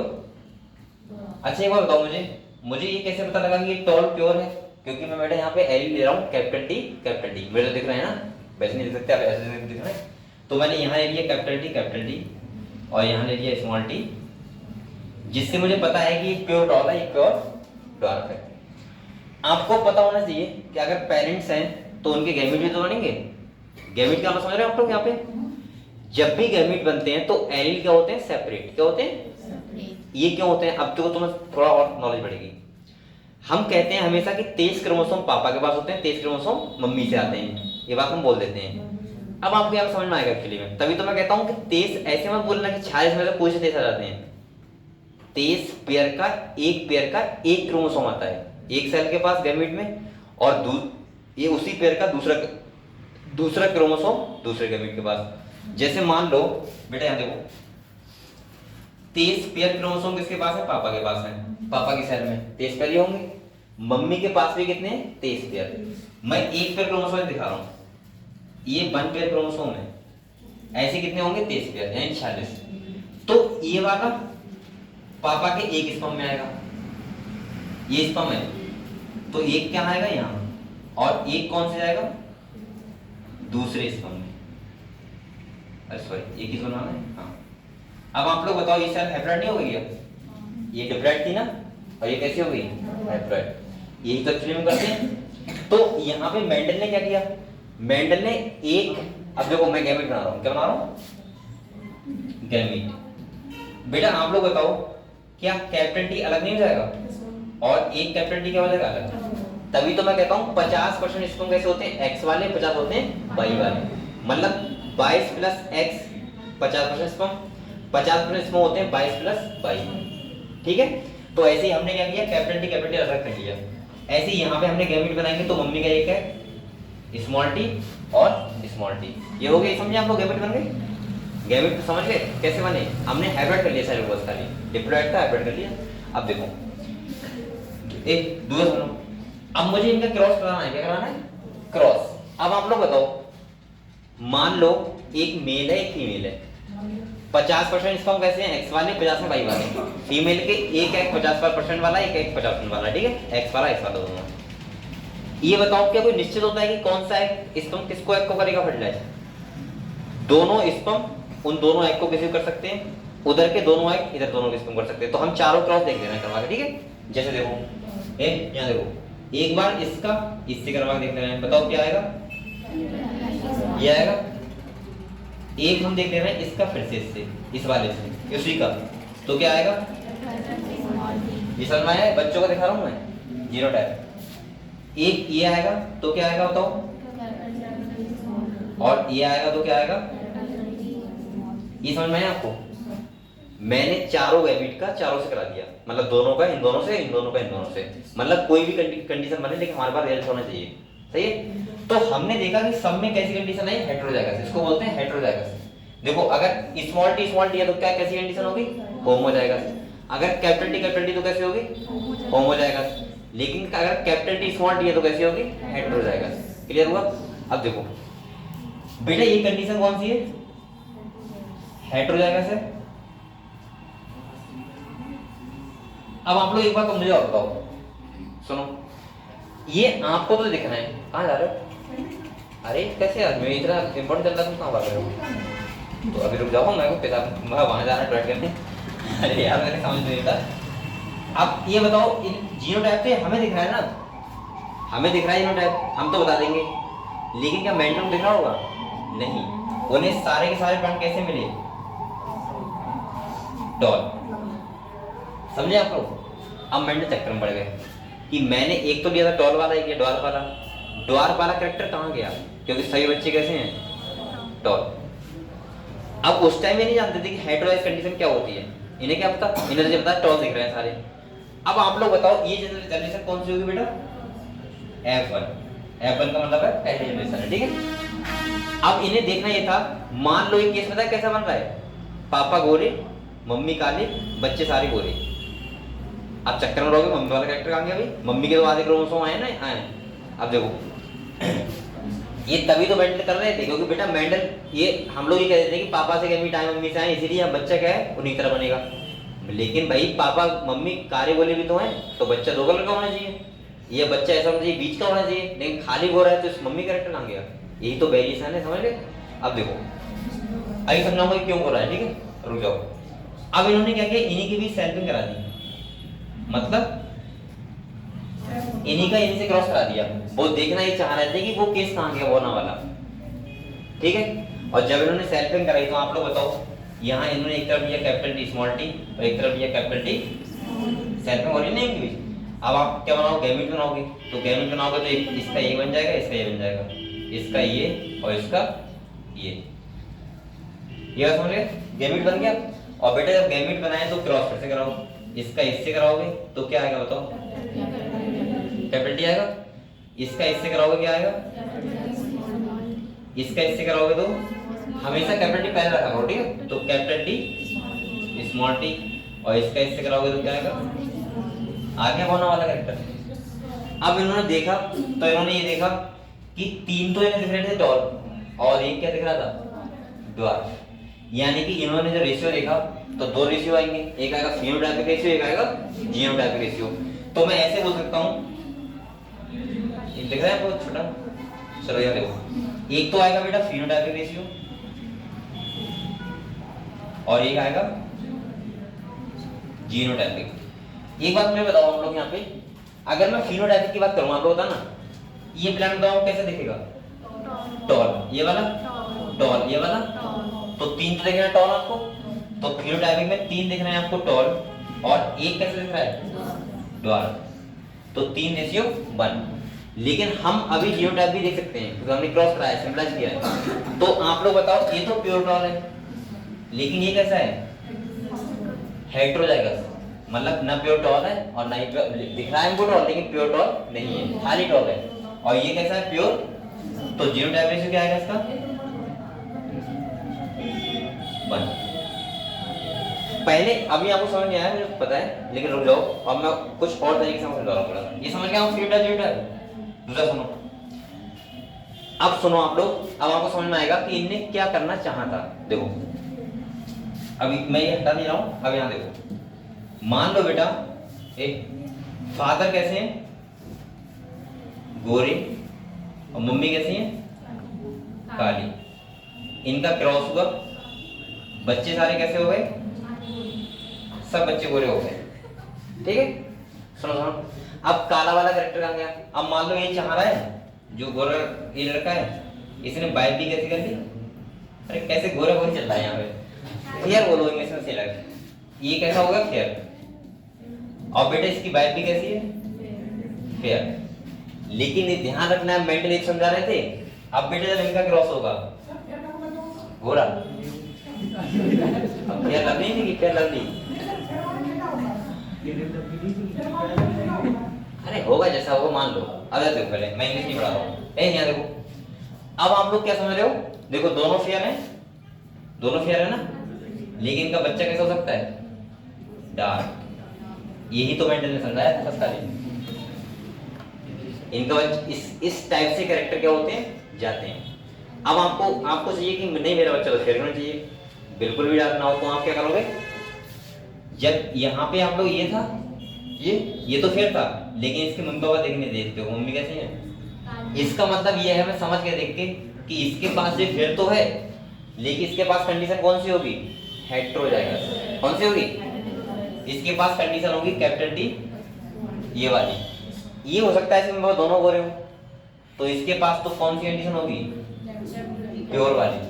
अब जब इसका क्रॉस होगा, सोच रहे सुनो, अगर इसका क्रॉस होगा तो ये वाला अगर स्पर्म कोई सी भी एग को फर्टिलाइज कर देगा तो बच्चा कैसा हो जाएगा, डार्क। ऐसा हमने दूसरा सुनो, अब आप और sir capital T small T तो आपने गोरा बताया था ना, और एक बार सुन लो, ये भी सोच सकते हैं बच्चे, वो डिपेंड करता है कि डोमिनेंसी तुम्हारे अंदर कौन सा एलील कर रहा है।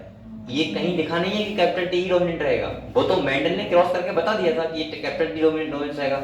अगर मैं वैसे बात करूं नॉर्मल कैरेक्टर की, तो जो दिखेगा वो डोमिनेंट, जो नहीं दिखेगा वो रिसेसिव, बस बात है ना, समझ गए बात।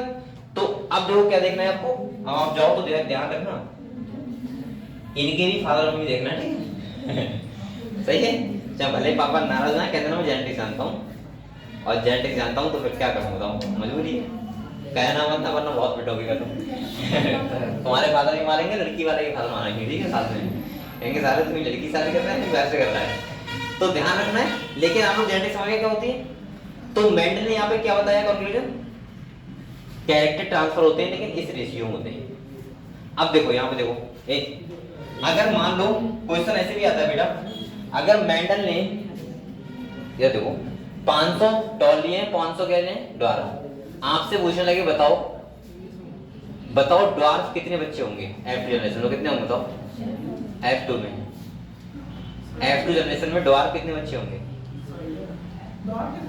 अरे 500 मैंने ये वाला प्लांट लिए टॉल, और 500 ड्वार्फ लिए, 1000 हो गए टोटल। अब आप बताओ F2 जनरेशन में ड्वार्फ कितने पेड़ रहेंगे, अबे 250 का, तो रेशियो कितना है, 3:1 है, तो 250 नहीं आएगा, 250 बौने होंगे, 850 लंबे होंगे, सिंपल सा है।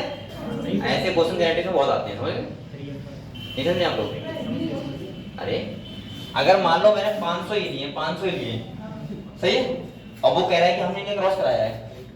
अब अच्छा वो ये पूछने लगे बताओ कि F1 जनरेशन में कितने प्लांट बौने होंगे, कितने होंगे बताओ, 0 बौने। अगर वो कहने लगे टॉल कितने होंगे, तो 1000 टॉल होंगे। F2 जनरेशन में पूछने लगे बताओ कितने ऐसे होंगे जो बौने होंगे, तो 250, क्योंकि गधे यहाँ पे 3:1 है, तो 750 लंबे होंगे और 250 कैसे होंगे, बौने होंगे। और 0 टाइप की बात करेगा तो आप देख के बता सकते हैं इसे। अब यहाँ पे समझाया मेंडल ने कि टॉल ड्वार्फ का केस है, लेकिन बच्चे सारे टॉल हो सकते हैं, लेकिन अब टॉल अगर बाय 5 तो बच्चा बौना भी हो सकता है। ये खेल किससे चलता है, पैटर्न समझा रहे थे कैसे इस पैटर्न में ट्रांसफर होते हैं, समझ गए सब बात, क्लियर हुआ। तो ऐसा था मोनो हाइब्रिड क्रॉस, किसी को लिखना है रिप्लाई दीजिए।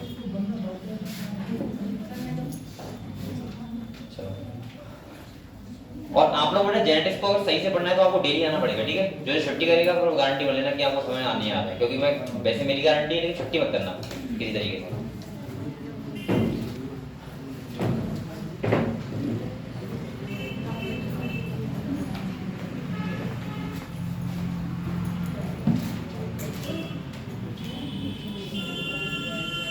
लिख रहे हैं आप लोग, दिख रहा है आप लोग सब, तो सही है, ठीक है।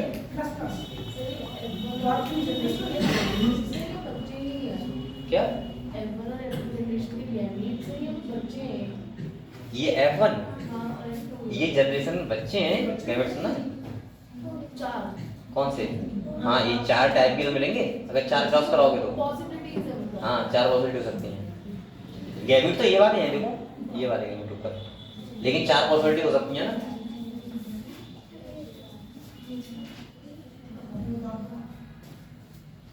इसको एक टाइप से और कर सकते हैं, पुण्य डिस्कार्ड, अभी तो समझा दूंगा बार, पुण्य डिस्कार्ड में कर सकते हैं, ठीक है। वो चेकर कुछ कहते हैं, चेकर बोर्ड कहते हैं क्या? आप लोग यहाँ हिंदी में मत देखो, सब कुछ वैसा ही है जो क्रॉस है, तो खाली हिंदी में करोगे तब भी ऐसे करोगे, इंग्लिश में करोगे तब भी ऐसे करोगे।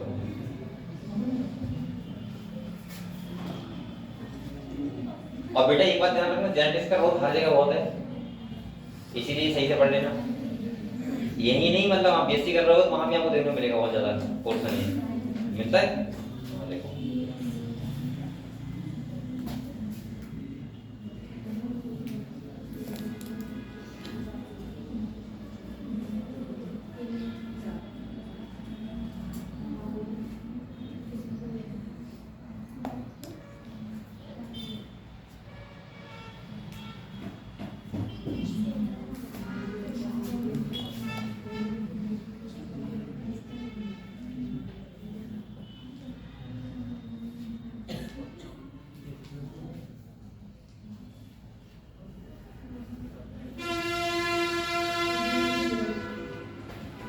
तो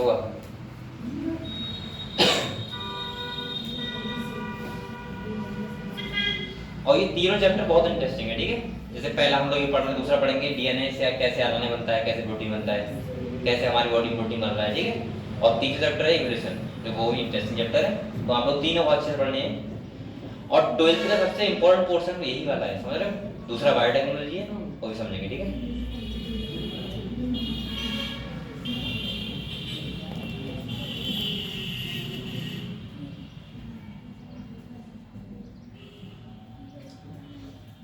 और आप लोग डेली बेटा कोचिंग आओ, छुट्टी क्यों करते हो आप लोग?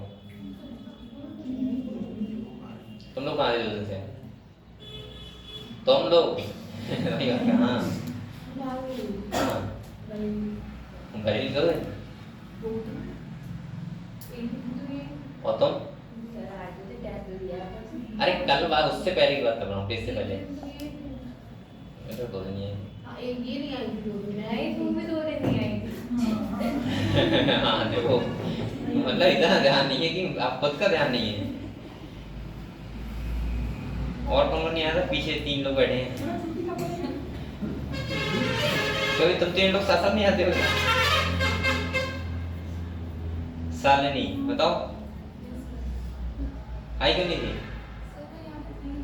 कहाँ थे? बाहर कहाँ? क्यों? साथ में लखनऊ में होती है क्या? हमारे साथ यहीं बैठ जाती है। ओम लौनो यहाँ पे उससे बाहर नहीं जाते बातें कहीं। बहुत मौत होगी तो ऐसे मान लो गिला डंडा, ऐसे गांव होते हैं इनकी, लखनऊ, बरेली, मुरादाबाद। हाँ तो बताओ, तुम लखनऊ गई थी और ये लोग भी गए थे साथ में, तो तुम लोग कहाँ थे? तुम बताओ, तुम्हारा नाम क्या है?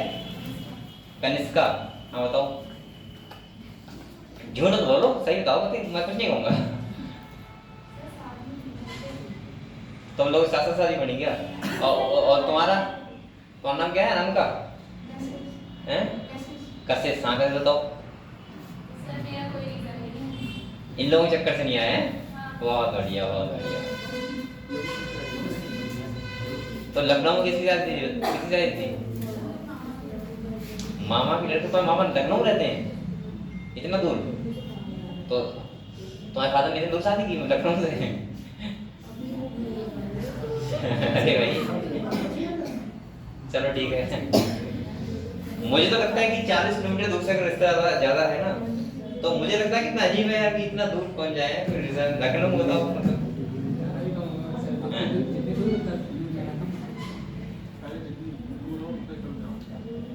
अरे नहीं, ऐसा होना चाहिए 4-5 किलोमीटर।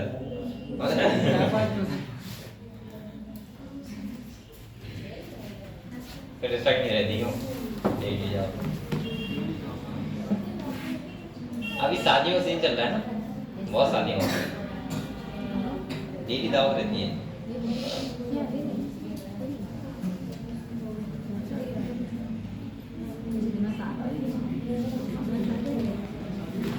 आप लोग तीनों बीएससी भी कर रहे हो साथ में क्या?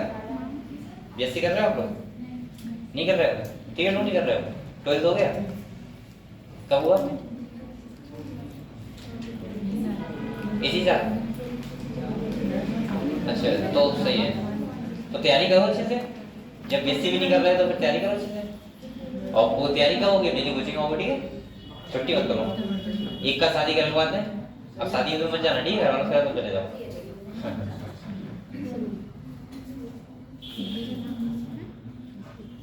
आप लोग शादी में तो शौक रहता है।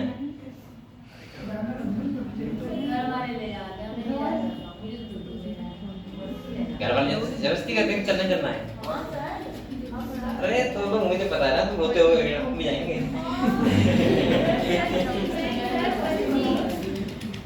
अगर कोई घर वाले जा रहा है तो फिर कहते हो हम तो जाऊंगे जाएंगे। घर वाले मना कर दिया तो रोते हो। मैं ये बताऊं, मुझे पता है, मुझे रियलिटी में बहुत रिलेशन में बाद में पता लगता है इसकी शादी हो गई। अच्छा नहीं, वो यहाँ रहे पास में नहीं है। अगर फोन भी करते हैं तो काम में रहता हूँ, कैसे सोचेंगे क्या करना। तो मैं जाने सोचता हूँ, पहले ही मैंने कहा था जाने सोचता हूँ, क्योंकि आप लोग तैयारी करो मेरे से, शादी वादी तो होती रहेंगी। हमारे एक टीचर थे, वो कहते थे पता है क्या, शादी में जा रहा दूसरे के, इस काबिल में नहीं रहोगे खुद की शादी। वो सोच रहे इसलिए पहले पढ़ाई कर लो। चलो ये बताओ, आप लोग मोनोहाइड्रोस समझ गए? एक बार फिर समझाओ उसको, समझाओ। देखो एक, चलो पढ़ो यहाँ देखो।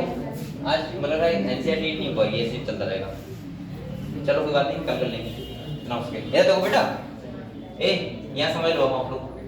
मोनोहाइब्रिड क्रॉस का मतलब क्या बताया था मैंने कहा था एक कैरेक्टर को लेके अगर क्रॉस कराया जाए, सही है, उसको बोलते हैं मोनोहाइब्रिड। मोनो का मतलब क्या होता है? सिंगल। और दूसरा नाम इसका है भी इनहेरिटेंस ऑफ वन जीन। एक जीन का इनहेरिटेंस दिखा रहे हैं, एक जीन कैसे कर कैरेक्टर शो करेगा ऑफस्प्रिंग में। इन्होंने क्या लिया? पेरेंटल जनरेशन ली। पेरेंटल जनरेशन में क्या लिया? ड्राइंग कर रहे हो? पेरेंटल जनरेशन में क्या लिया? एक प्योर टॉल ले लिया और एक प्योर ड्वार्फ ले लिया। टॉल और ड्वार्फ। टॉल के एल क्या होंगे? कैपिटल टी और उसके होंगे स्मॉल टी स्मॉल टी। ये कैपिटल टी स्मॉल टी खाली याद रखने के लिए है बस, और कुछ नहीं है ये। अब बेटा क्या होगा आपको बताएं, जब भी गैमीट्स, ये एक वैसे एक लॉ भी है जो मैंने दिया था, लॉ ऑफ सेग्रीगेशन, मैं आपको बताऊंगा, लेकिन मैं आपको ज्यादा रटाऊंगा नहीं जेनेटिक्स किताब के वैसे, मैं वैसे समझा दूंगा आपको पूरा। आप लोग खुद समझो बेटा, सेग्रीगेट क्यों नहीं करेंगे? जब 23 क्रोमोसोम पेयर के एक सेट आया है और 23 क्या है दूसरे सेल में, गैमीट में, तो स्वाभाविक बात है एक एलील लाया होगा इधर और एक एलील उधर। समझ गए? तो यही तो चल रहा है ना। तो यहाँ पे हमने ये कर लिया, कैपिटल टी दिया, तो हमने एक सेल के अंदर ये ले लिया, एक सेल के अंदर ये ले लिया। ऐसे ही स्मॉल टी तो एक सेल के अंदर स्मॉल टी ले लिया और दूसरे के अंदर स्मॉल टी ले लिया। अब आप लोग बताओ ये क्या है? बताओ, गैमीट। गैमीट बन गए। अब मैं एक क्रॉस क्यों करवाऊंगा? मैं सबका सबसे करवा दे रहा हूँ जिससे कोई पॉसिबिलिटी बचे ना। जैसे मान लो अगर ह्यूमन होता तो फीमेल के दोनों एक्स सेम होते हैं और मेल का एक्स वाई होता है, एक एक्स एक वाई, 22 + x 22 + y। भाई एक्स वाला फर्टिलाइज करेगा एक बार वाई वाला भी तो कर सकता है, एक वाला एक्स वाला दोनों एक्स से कर सकता है, मतलब एक बार इससे एक बार उससे भी कर सकता है। तो मैंने यहाँ भी चारों पॉसिबिलिटी ले ली। मैंने क्या किया, इसका इससे करवाया एक बार, यहाँ देखो, इसका इससे और एक बार इसका इससे, ऐसे इसका इससे और एक बार इसका इससे। जब चारों पॉसिबिलिटी मैंने की तो जो जीनोटाइप आया वो क्या आया? Capital T small T, capital T small T. और बेटा एक बात ध्यान रखना, यहाँ पे कई बार क्वेश्चन ऐसे आते हैं कि बताओ F1 जनरेशन में कैसे प्लांट मिलेंगे, तो कैसे मिलेंगे? टॉल। अब आप लोग ये देखो बेटा, मेंडल ने लॉ दिया था, पहले वो समझो। इस क्रॉस को करवाने के बाद हमने दो लॉ दिए थे, एक दिया था लॉ ऑफ डोमिनेंस और दूसरा दिया था लॉ ऑफ सेग्रीगेशन। सुनो, लॉ ऑफ डोमिनेंस क्या कहता है वो समझ लो, तभी आपको अच्छे समझ में आएगा।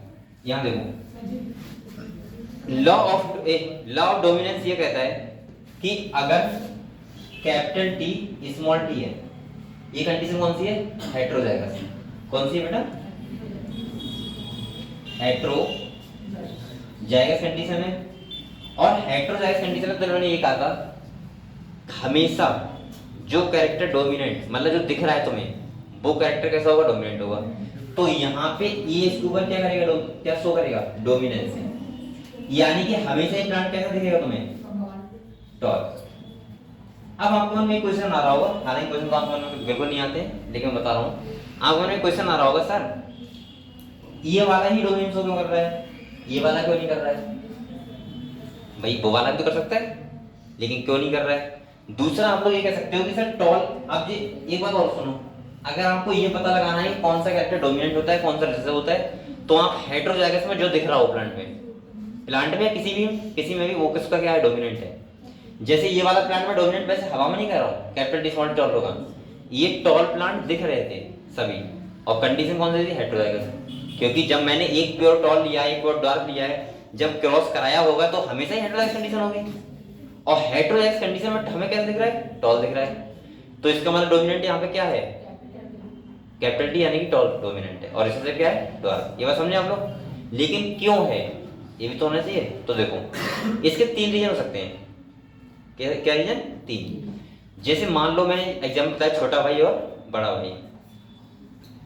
बड़े भाई की बात चल रही है, मतलब घर में डोमिनेंसी है, उसकी बात मानी जाती है। छोटे भाई की रिसेसिव केस में बेचारा, तो वो डोमिनेंट क्यों है और रिसेसिव क्यों है, क्योंकि कई बार उल्टा भी जाता है, बड़े भाई नहीं जलती, छोटे भाई जलती है। तो उसमें अब मैं समझा रहा हूँ क्यों है, बताओ। 3 रीजन है देखो। पहला ये रीजन है कि छोटा वाला भाई बात ही ना करता हो, जैसे कोई चर्चा हो रही है घर में कि भाई ये चीज खरीदनी है, तो बड़े वाले ने बता दी हाँ ये खरीदो, इससे ये फायदा होगा, और नहीं खरीदो तो ये नुकसान भी नहीं होगा। लेकिन छोटा वाला चुपचाप है, खरीदो तो उसके कुछ नहीं खरीदो तो उससे मतलब नहीं, उसे मतलब वो सुनेगा भी नहीं कि क्या करना, चलो मैं ऊपर जा रहा हूँ, मतलब उसे मतलब नहीं कि। तो पहली बात तो डोमिनेंस कैसे होगी, समझ गए पहला केस। दूसरा, वो अपनी बात रखे लेकिन उसकी बात में वजन ना हो, मतलब दम ना हो। वो कह तो रहा है बात, लेकिन बात कोई वैसी चूतिया बनते कर रहा है। जैसे उसने कह दिया कोई फालतू बात कर दी, तो घर वाले कहते नहीं अबे तू शांति रहा कर, तू जब कोई बात करता है तो ऐसी चूतिया बनती करता है, तो ये कह रहा है ऐसे ही रहा। दूसरी बात समझ गए। तीसरा ये हो, एक तो गहराई वाली बात हो गई। तीसरा ये हो कि जो दो भाई बात बता रहे हैं अपनी, पहले वाले भाई की बात में इतना दम हो, छोटे वाले की बात बिल्कुल ठीक हो, लेकिन उसके सामने वो फीकी पड़ रही है, उसकी बात में बहुत ज्यादा दम है, मतलब बहुत ज्यादा गहराई है, मैच्योरिटी दिख रही है। समझिए 3 केस हो सकते हैं। ऐसे यहाँ पे अगर कैपिटल टी स्मॉल डी है, तो पहला केस ये है कि ये वाला एरिन एंजाइम ही नहीं बना रहा है, जो एंजाइम उस स्टेट को इन्फ्लुएंस कर रहा है। जैसे मान लो एक प्लांट टॉल है, ये बात समझते हो आप लोग, अगर प्लांट टॉल है तो टॉल क्यों है, क्योंकि उसके अंदर वो हार्मोन बन रहा है ना, वो प्रोटीन बन रहा है। अब प्रोटीन कौन बना रहा है, जीन बना रहे हैं। अब मान लो ये 2 एलिन है, ये वाला एंजाइम बना ही नहीं रहा टॉल वाला, वो डॉर्फ वाला जो डॉर्फ रखना चाहिए था उसे, तो इसका मतलब क्या रहेगा, प्लांट टॉल रहेगा। तो पहला केस हो गया ये वाला एंजाइम ही नहीं बना है उस केस में। दूसरा, ये इसका एंजाइम कैसा हो, बनाए तो एक कैसा हो, नॉन फंक्शनल। नॉन फंक्शनल का मतलब जिस स्टेट में उसे इन्वॉल्व होना है वो उस स्टेट में इन्वॉल्व नहीं हो पा रहा है। और तीसरा, लेस एफिशिएंट हो, मतलब एंजाइम तो बना रहा है लेकिन इसकी कंपनी में बहुत अपना प्रभाव दिखा नहीं पा रहा है, बना तो रहा है लेकिन प्रभाव नहीं दिखा पा रहा है। प्रभाव कौन दिखा रहा है, ये समझ गए। तो इसीलिए एक एलिन हमेशा डोमिनेंस शो करता है, दूसरा कैसा होता है, रिसेसिव केस में। क्लियर हुआ। तो इसीलिए डोमिनेंस कैसा होता है, डोमिनेंट कैरेक्टर होता है, क्योंकि वो एलिन अपना कैरेक्टर दिखा रहा है और दूसरा नहीं दिखा रहा है। अगर हेटेरोजाइगस कंडीशन है तो या तो प्लांट टॉल होगा या फिर ड्वार्फ होगा। ये यहाँ की बात नहीं है, जैसे सीड की ले लो। अगर मान लो मैंने येलो और आपको ग्रीन बताया था, सीड का क्या बताया था, येलो और ग्रीन। अगर मान लो ये वाली कंडीशन मिली, ये कैपिटल वाई है ये स्मॉल वाई है, अब बताओ ये सीड कैसा होगा, येलो, क्योंकि यहाँ भी लॉ ऑफ डोमिनेंस फॉलो होगा। वरना ये ग्रीन तो ये वाला था ना, लेकिन कैपिटल वाला हमेशा क्या कर रहा है, डोमिनेंस शो कर रहा है, तो यहाँ पे सीड कैसा होगा, येलो। समझ गए। हर किसी के लिए बता रहा हूँ मैं, ऐसा नहीं कि एक इसके लिए बता रहा हूँ खाली। अब आप पल्ले पड़ गया कि अगर ह्यूमन केस में माने तो लंबा और वाइफ छोटी है, तो बच्चे सारे लंबे भी सकते हैं, सारे बौने भी सकते हैं। लेकिन अगर लंबे वाले हैं सारे बच्चे, तो उनके जो बच्चे होंगे वो बौने हो सकते हैं। क्यों, क्योंकि उसके फादर का कंडीशन कौन सा था, हेटेरोजाइगस। और फादर का अगर हेटेरोजाइगस कंडीशन है तो उसमें पॉसिबिलिटी सारी है। बच्चा ऐसा नहीं कि बच्चा काला ही होगा, गोरा भी हो सकता है, क्योंकि देखो 75% तो कैसे आए थे, लंबे ही आए थे। लेकिन 25% कैसे आ गया काला, समझ गए? क्योंकि हमने F2 जनरेशन जो क्रॉस कराया था यहाँ पे वो दोनों ही टॉल है, देखो हैं, दिख तो टॉल है, हालांकि कंडीशन हेटेरोजेगस मान लो लेकिन दिख तो टॉल ही ना है। लेकिन देखो 25% केस में क्या आ गया, बोना, समझ गए? तो देखना ये जरूरी है कि उसके अंदर एलील कैसे हैं, मतलब हेटेरोजाइगस है या फिर होमोजाइगस है। और इसीलिए मैं बच्चों से बात कहता हूँ कि किसी का फिनोटाइप मत देखा करो, क्या देखा करो, जीनोटाइप। जीनोटाइप का मतलब होता है अंदर से वो पर्सन कैसा है, बाहर से खूबसूरती बहुत कम टाइम के लिए होती है, वो चली जाती है, ठीक है? ये आपको ध्यान रखना है। मतलब होता है हम लोग एकदम खूबसूरत देखी, खूबसूरत लड़की देखी, पैदा हो गए, पैदा होने घूम रहे हैं, दीवाने घूम रहे हैं, या किसी लड़की ने अच्छा लड़का देख लिया, दीवाना बना घूम रहा है। लेकिन आपको किसी का जीनोटाइप देखने से पहले क्या देखना चाहिए, जीनोटाइप देखना चाहिए कि उसका जीनोटाइप कैसा है। एक्चुअली जीनोटाइप का मतलब होता है अंदर से कैसा है। अब आपने आपको एक महीने तक दीवाने बने घूम रहा है, अंदर पता लगा है इसका तो हाथ फोन से हटता ही नहीं है तो फिर ऐसे करना पड़ जाओगे, हाँ?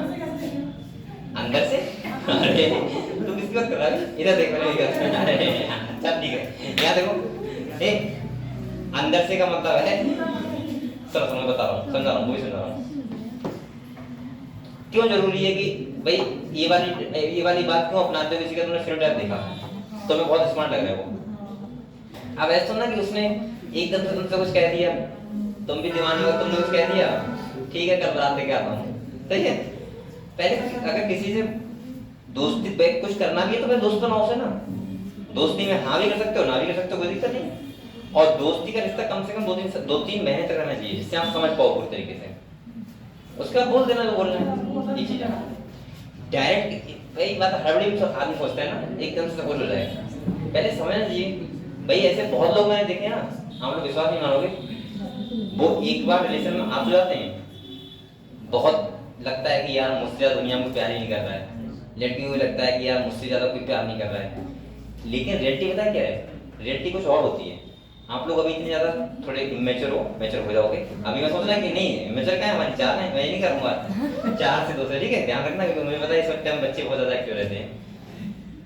मैं ये कहना चाह रहा हूँ, बहुत रिश्ते मैंने ऐसे देखे हैं जो एक बार हो तो जाते हैं, लेकिन 4-6 महीने 6 महीने के बाद 7 महीने के बाद एक बार लड़की को लगता है कि यार मेरे लिए फिट नहीं है, उसका चाहे अच्छा बैकग्राउंड हो जाए बेकार बैकग्राउंड, एक बार लड़के को भी लगने लगता है कभी कभी कि मेरे लिए फिट नहीं है। फिट का मतलब समझ रहे हो? फिर वो टॉक्सिक बन जाता है। टॉक्सिक का मतलब बहुत बेकार बन जाता है, और ये खाली एक फैशन के नाम पे या फिर मैं बोल सकता हूँ अपना टाइम पास करने के लिए चलता रहता है, उसमें कोई फायदा नहीं है। खाली एक होता नहीं है, खाली यार मजे आने, शाम को टाइम पास में चल चीज कर लेते हैं, जैसे उसका फोन दूसरे लग गया तो यही हाल हो जाता है फिर बाद में। तो कहीं ना कहीं मुझे लगता है कि पहले आप लोग किसी को फ्रेंडली बनाओ, जिससे आप समझ पाओ कि वास्तव में ठीक ठाक है मेरे लिए, तो ठीक है, ध्यान रखना है आपको ये बात। चलो तो बेटा यहाँ पे अगर जेनेटिक्स समझ गए, यहाँ पे क्या था, मोनोहेटेरोजेनेस समझ गए। इसीलिए 2 लॉ दिए थे, एक था लॉ ऑफ डोमिनेंस और दूसरा था लॉ ऑफ सेग्रीगेशन। और बेटा लॉ ऑफ सेग्रीगेशन मतलब क्या था, सुनो। हाँ भाई तो इसे बोलते हैं लॉ ऑफ सेग्रीगेशन बोलते हैं, हिंदी मुझे ध्यान नहीं आ रहा है, नहीं वो इंडिपेंडेंट असॉर्टमेंट होता है। अरे मैं बता दे रहा हूँ, सुना दे रहा हूँ, यहाँ देखो इसका मतलब यह है कि अगर 2 एलील हैं, सही है, जब भी गैमीट बनेंगे तो ये तो मेंडल ने कहा था ना, हम तो वैसे समझ सकते हैं, हमें जरूरत इस लोग जरूरत ना है कोई, हम तो सेल साइकिल से पढ़ चुके हैं। और एक्चुअली मेंडल के बाद एक साइंटिस्ट और आए थे, टीएच मॉर्गन, उन्होंने क्रोमोसोम थ्योरी को पढ़ लिया था, तो उन्होंने और अच्छे एक्सपेरिमेंट किए थे, ये बताऊंगा आपको वो भी।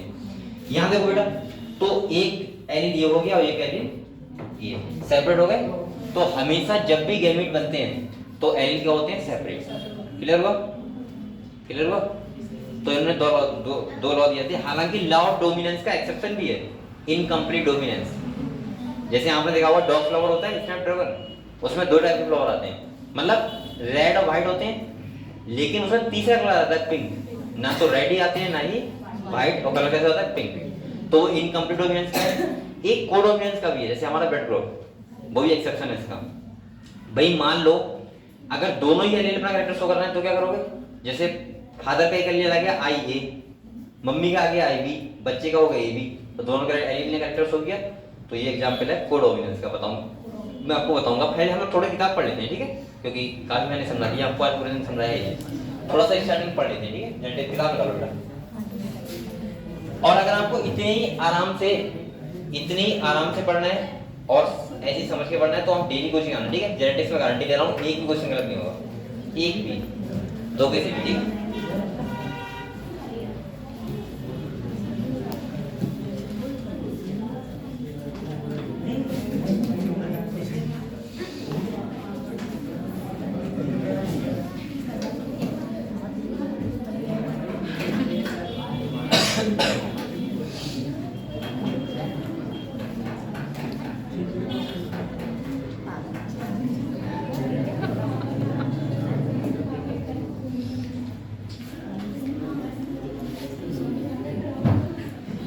चलो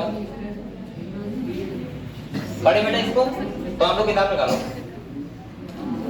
कुछ थोड़ा बहुत पढ़ लेते हैं ना स्टार्टिंग में, फिर बाद में आगे बढ़ेंगे। हालांकि मैंने जो समझाया सुन लो बेटा, तो आपको पूरा समझ में आ जाएगा, सही है, लेकिन फिर भी एक बार पढ़नी जरूरी है, तो पढ़ते हैं। लोग क्या कह रहे हैं, अरे आपको बातें ऐसे नहीं बोला मैंने।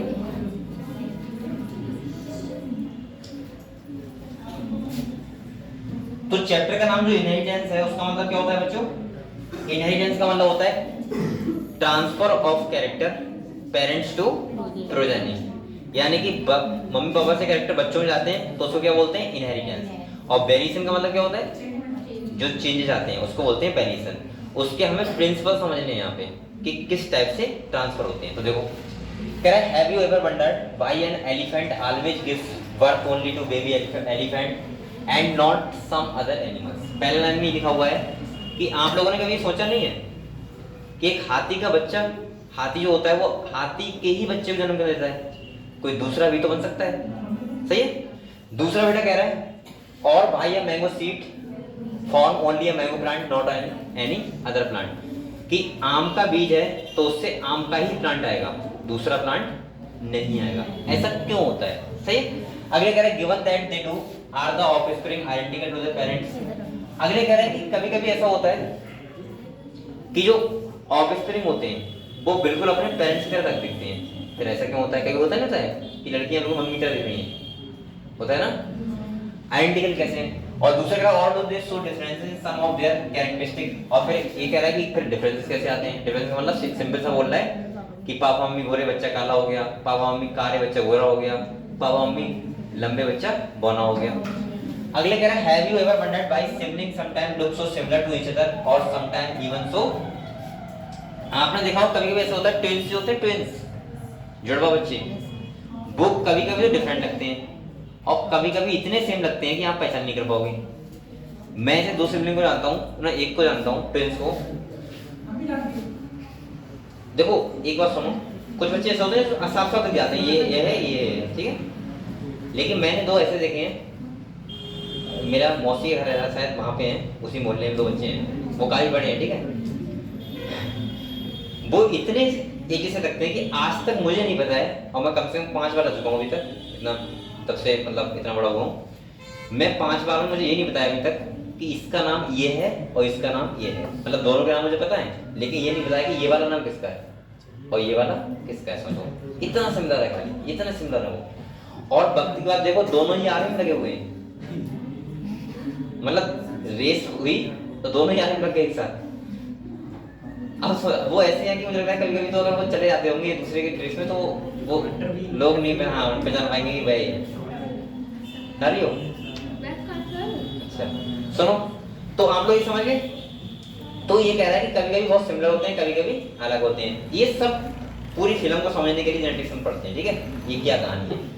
तो अगले कह रहा है, these and several related question are deals with scientifically in a branch of biology, से हम क्या बोलते हैं? जेनेटिक्स। ये सारे के सारे क्वेश्चन के आंसर कहाँ मिलेंगे हमें? जेनेटिक्स में। कह रहा है बेटा, this subject deal with the inheritance as well as the variation of character from parent to offspring. बोलो बता दो। कह रहा है inheritance is the process. Inheritance क्या होता है? एक प्रोसेस होता है जिसमें कह रहा है by which character are passed on from parent to progeny, यानी कि जो पास होते हैं वो पेरेंट से प्रोजेनी में कैरेक्टर का जाना क्या कहलाता है? इनहेरिटेंस। अब आप लोग कैरेक्टर समझ रहे हो? यहाँ मैं ये बातें नहीं कर रहा हूँ, ये वाले कैरेक्टर नहीं बता रहा हूँ पापा इंग्लिश बोलते हैं बच्चा इंग्लिश बोलेगा, वो इक्वल कैरेक्टर होते हैं। कैरेक्टर का मतलब है कि पापा की 2 आंखें हैं तो बच्चे की भी 2 आंखें होंगी, पापा की अगर पूंछ नहीं है तो बच्चे की भी नहीं होगी। अब इसमें सिंपल सी बात है, एलिफेंट पूंछ होती है पापा के तो उस बच्चे की होती है, एक ह्यूमन के पूंछ नहीं होती तो नहीं होती। ये वाले कैरेक्टर बात कर रहा हूँ, ठीक है। अगले देखो, कह रहे बेटा by which character are passed on from parent to progeny it is the basis of heredity. इसको हम लोग क्या बोलते हैं? हेरिडिटी का मतलब होता है आनुवंशिकता। मान लो हाँ ये हम लोग हेरिडिटी मतलब बाबा से पापा हुए, पापा से हम हुए, हमसे हमारे बच्चे होंगे, ये सब हेरिडिटी होता है। अगले क्या है? Variation is the degree by which progeny differ from their parents. अब देखो यहाँ पे कह रहे human knew from as early as 8000 से 1000 BC। हम मतलब BC का मतलब क्या होता है? Before Christ. जो क्राइस्ट मतलब नहीं, वो कौन होते हैं? क्रिश्चियन। हाँ, उनके जन्म से पहले की बात हो रही है, तो बिफोर और आफ्टर मतलब बाद, ठीक है। ईसा पूर्व बोलते हैं हिंदी में, ईसा मसीह के जन्म से पहले की बात हो रही है, तभी तो उल्टा लिखा हुआ है। देखो 8000 से 1000 उल्टा नहीं है, वैसे हम बोलते हैं मुझे 1000 से 8000, सही है। अगले कह रहा है that one of the cause of variation was hidden in sexual reproduction. एक बात सुनो, कितनी अच्छी बात लिखी है। उस टाइम पे साइंटिस्ट का मानना ये था कि जो वेरिएशन छिपे हुए हैं, पता है कहाँ छिपे हुए हैं? सेक्सुअल रिप्रोडक्शन में। और ये बात बिल्कुल ठीक थी, अभी रिजल्ट आ रहा है क्योंकि हमेशा जो वेरिएशन आते हैं वो किस में आते हैं? सेक्सुअल रिप्रोडक्शन में। ए सेक्सुअल में कभी वेरिएशन नहीं होते हैं। बस समझे आप लोग? बताओ, ए सेक्सुअल में वेरिएशन होते हैं क्या? नहीं आते ना। और वेरिएशन किस में आते हैं? हमेशा सेक्सुअल में। तो इनका ये मानना था कि कहीं ना कहीं सेक्सुअल पर्सन में छुपे हुए वेरिएशन, ये समझ नहीं पा रहे थे क्यों होते हैं, क्योंकि उस टाइम क्रोमोसोम कहा जाते नहीं थे। अच्छा, अब मैं आपसे कहूँ क्यों होते हैं तो आप समझ जाओगे। पहला केस क्रॉसिंग ओवर होता है। आपको पता है मिल्स होता है, तो जब हैप्लॉइड सेल बनता है तो क्रॉसिंग ओवर होता है। और क्रॉसिंग ओवर का मतलब है कि एक गैमेट दूसरे गैमेट से मतलब क्रोमोसोम एक्सचेंज ऑफ जेनेटिक करेगा, और करेगा तो वेरिएशन हमेशा आएंगे। दूसरा ये भी एक बात है कि 23 पापा की है 23 मम्मी की है, 2 का जेनेटिक मैटेरियल आके मिल रहा है तो वेरिएशन आएंगे। अगर मान लो खाली एक गैमेट से हम लोग बन रहे होते तो बिल्कुल हम सेम होते, क्योंकि कोई जीन ही चेंज नहीं होता तो हम बिल्कुल सेम होते।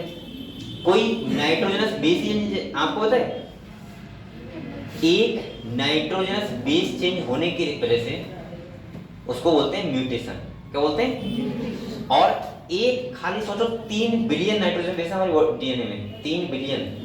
अगर एक सेल के डीएनए में कितने? 3 बिलियन लगभग नाइट्रोजन बेस है, 3 बिलियन में। समझ रहे हो? मैं आपको बताऊंगा एक प्रोजेक्ट था HGP, ह्यूमन जीनोम प्रोजेक्ट में। हमें यही समझना था खाली कि जीन्स क्या होते हैं और डीएनए क्या होता है। और उस प्रोजेक्ट को समझने के लिए दुनिया का आज तक का सबसे ज्यादा महंगा प्रोजेक्ट है वो। इतना बड़ा प्रोजेक्ट अभी तक नहीं हुआ है खाली डीएनए की स्टडी के लिए। तो आप ये मत समझो ये चैप्टर एक बहुत हल्के में कि हाँ डीएनए के बारे में पढ़ना, क्या है डीएनए? कुछ नहीं बेटा, बहुत बड़ा चीज है। मैं आपको बहुत सारी बातें ऐसी बताऊंगा जो आपको नहीं बताऊंगा अभी तक। और 3 बिलियन बेसिस में अगर एक चेंज हो जाए तो म्यूटेशन आता है। समझ गए हम लोग? तो चलो इसका कल पढ़ते हैं, होगा ना।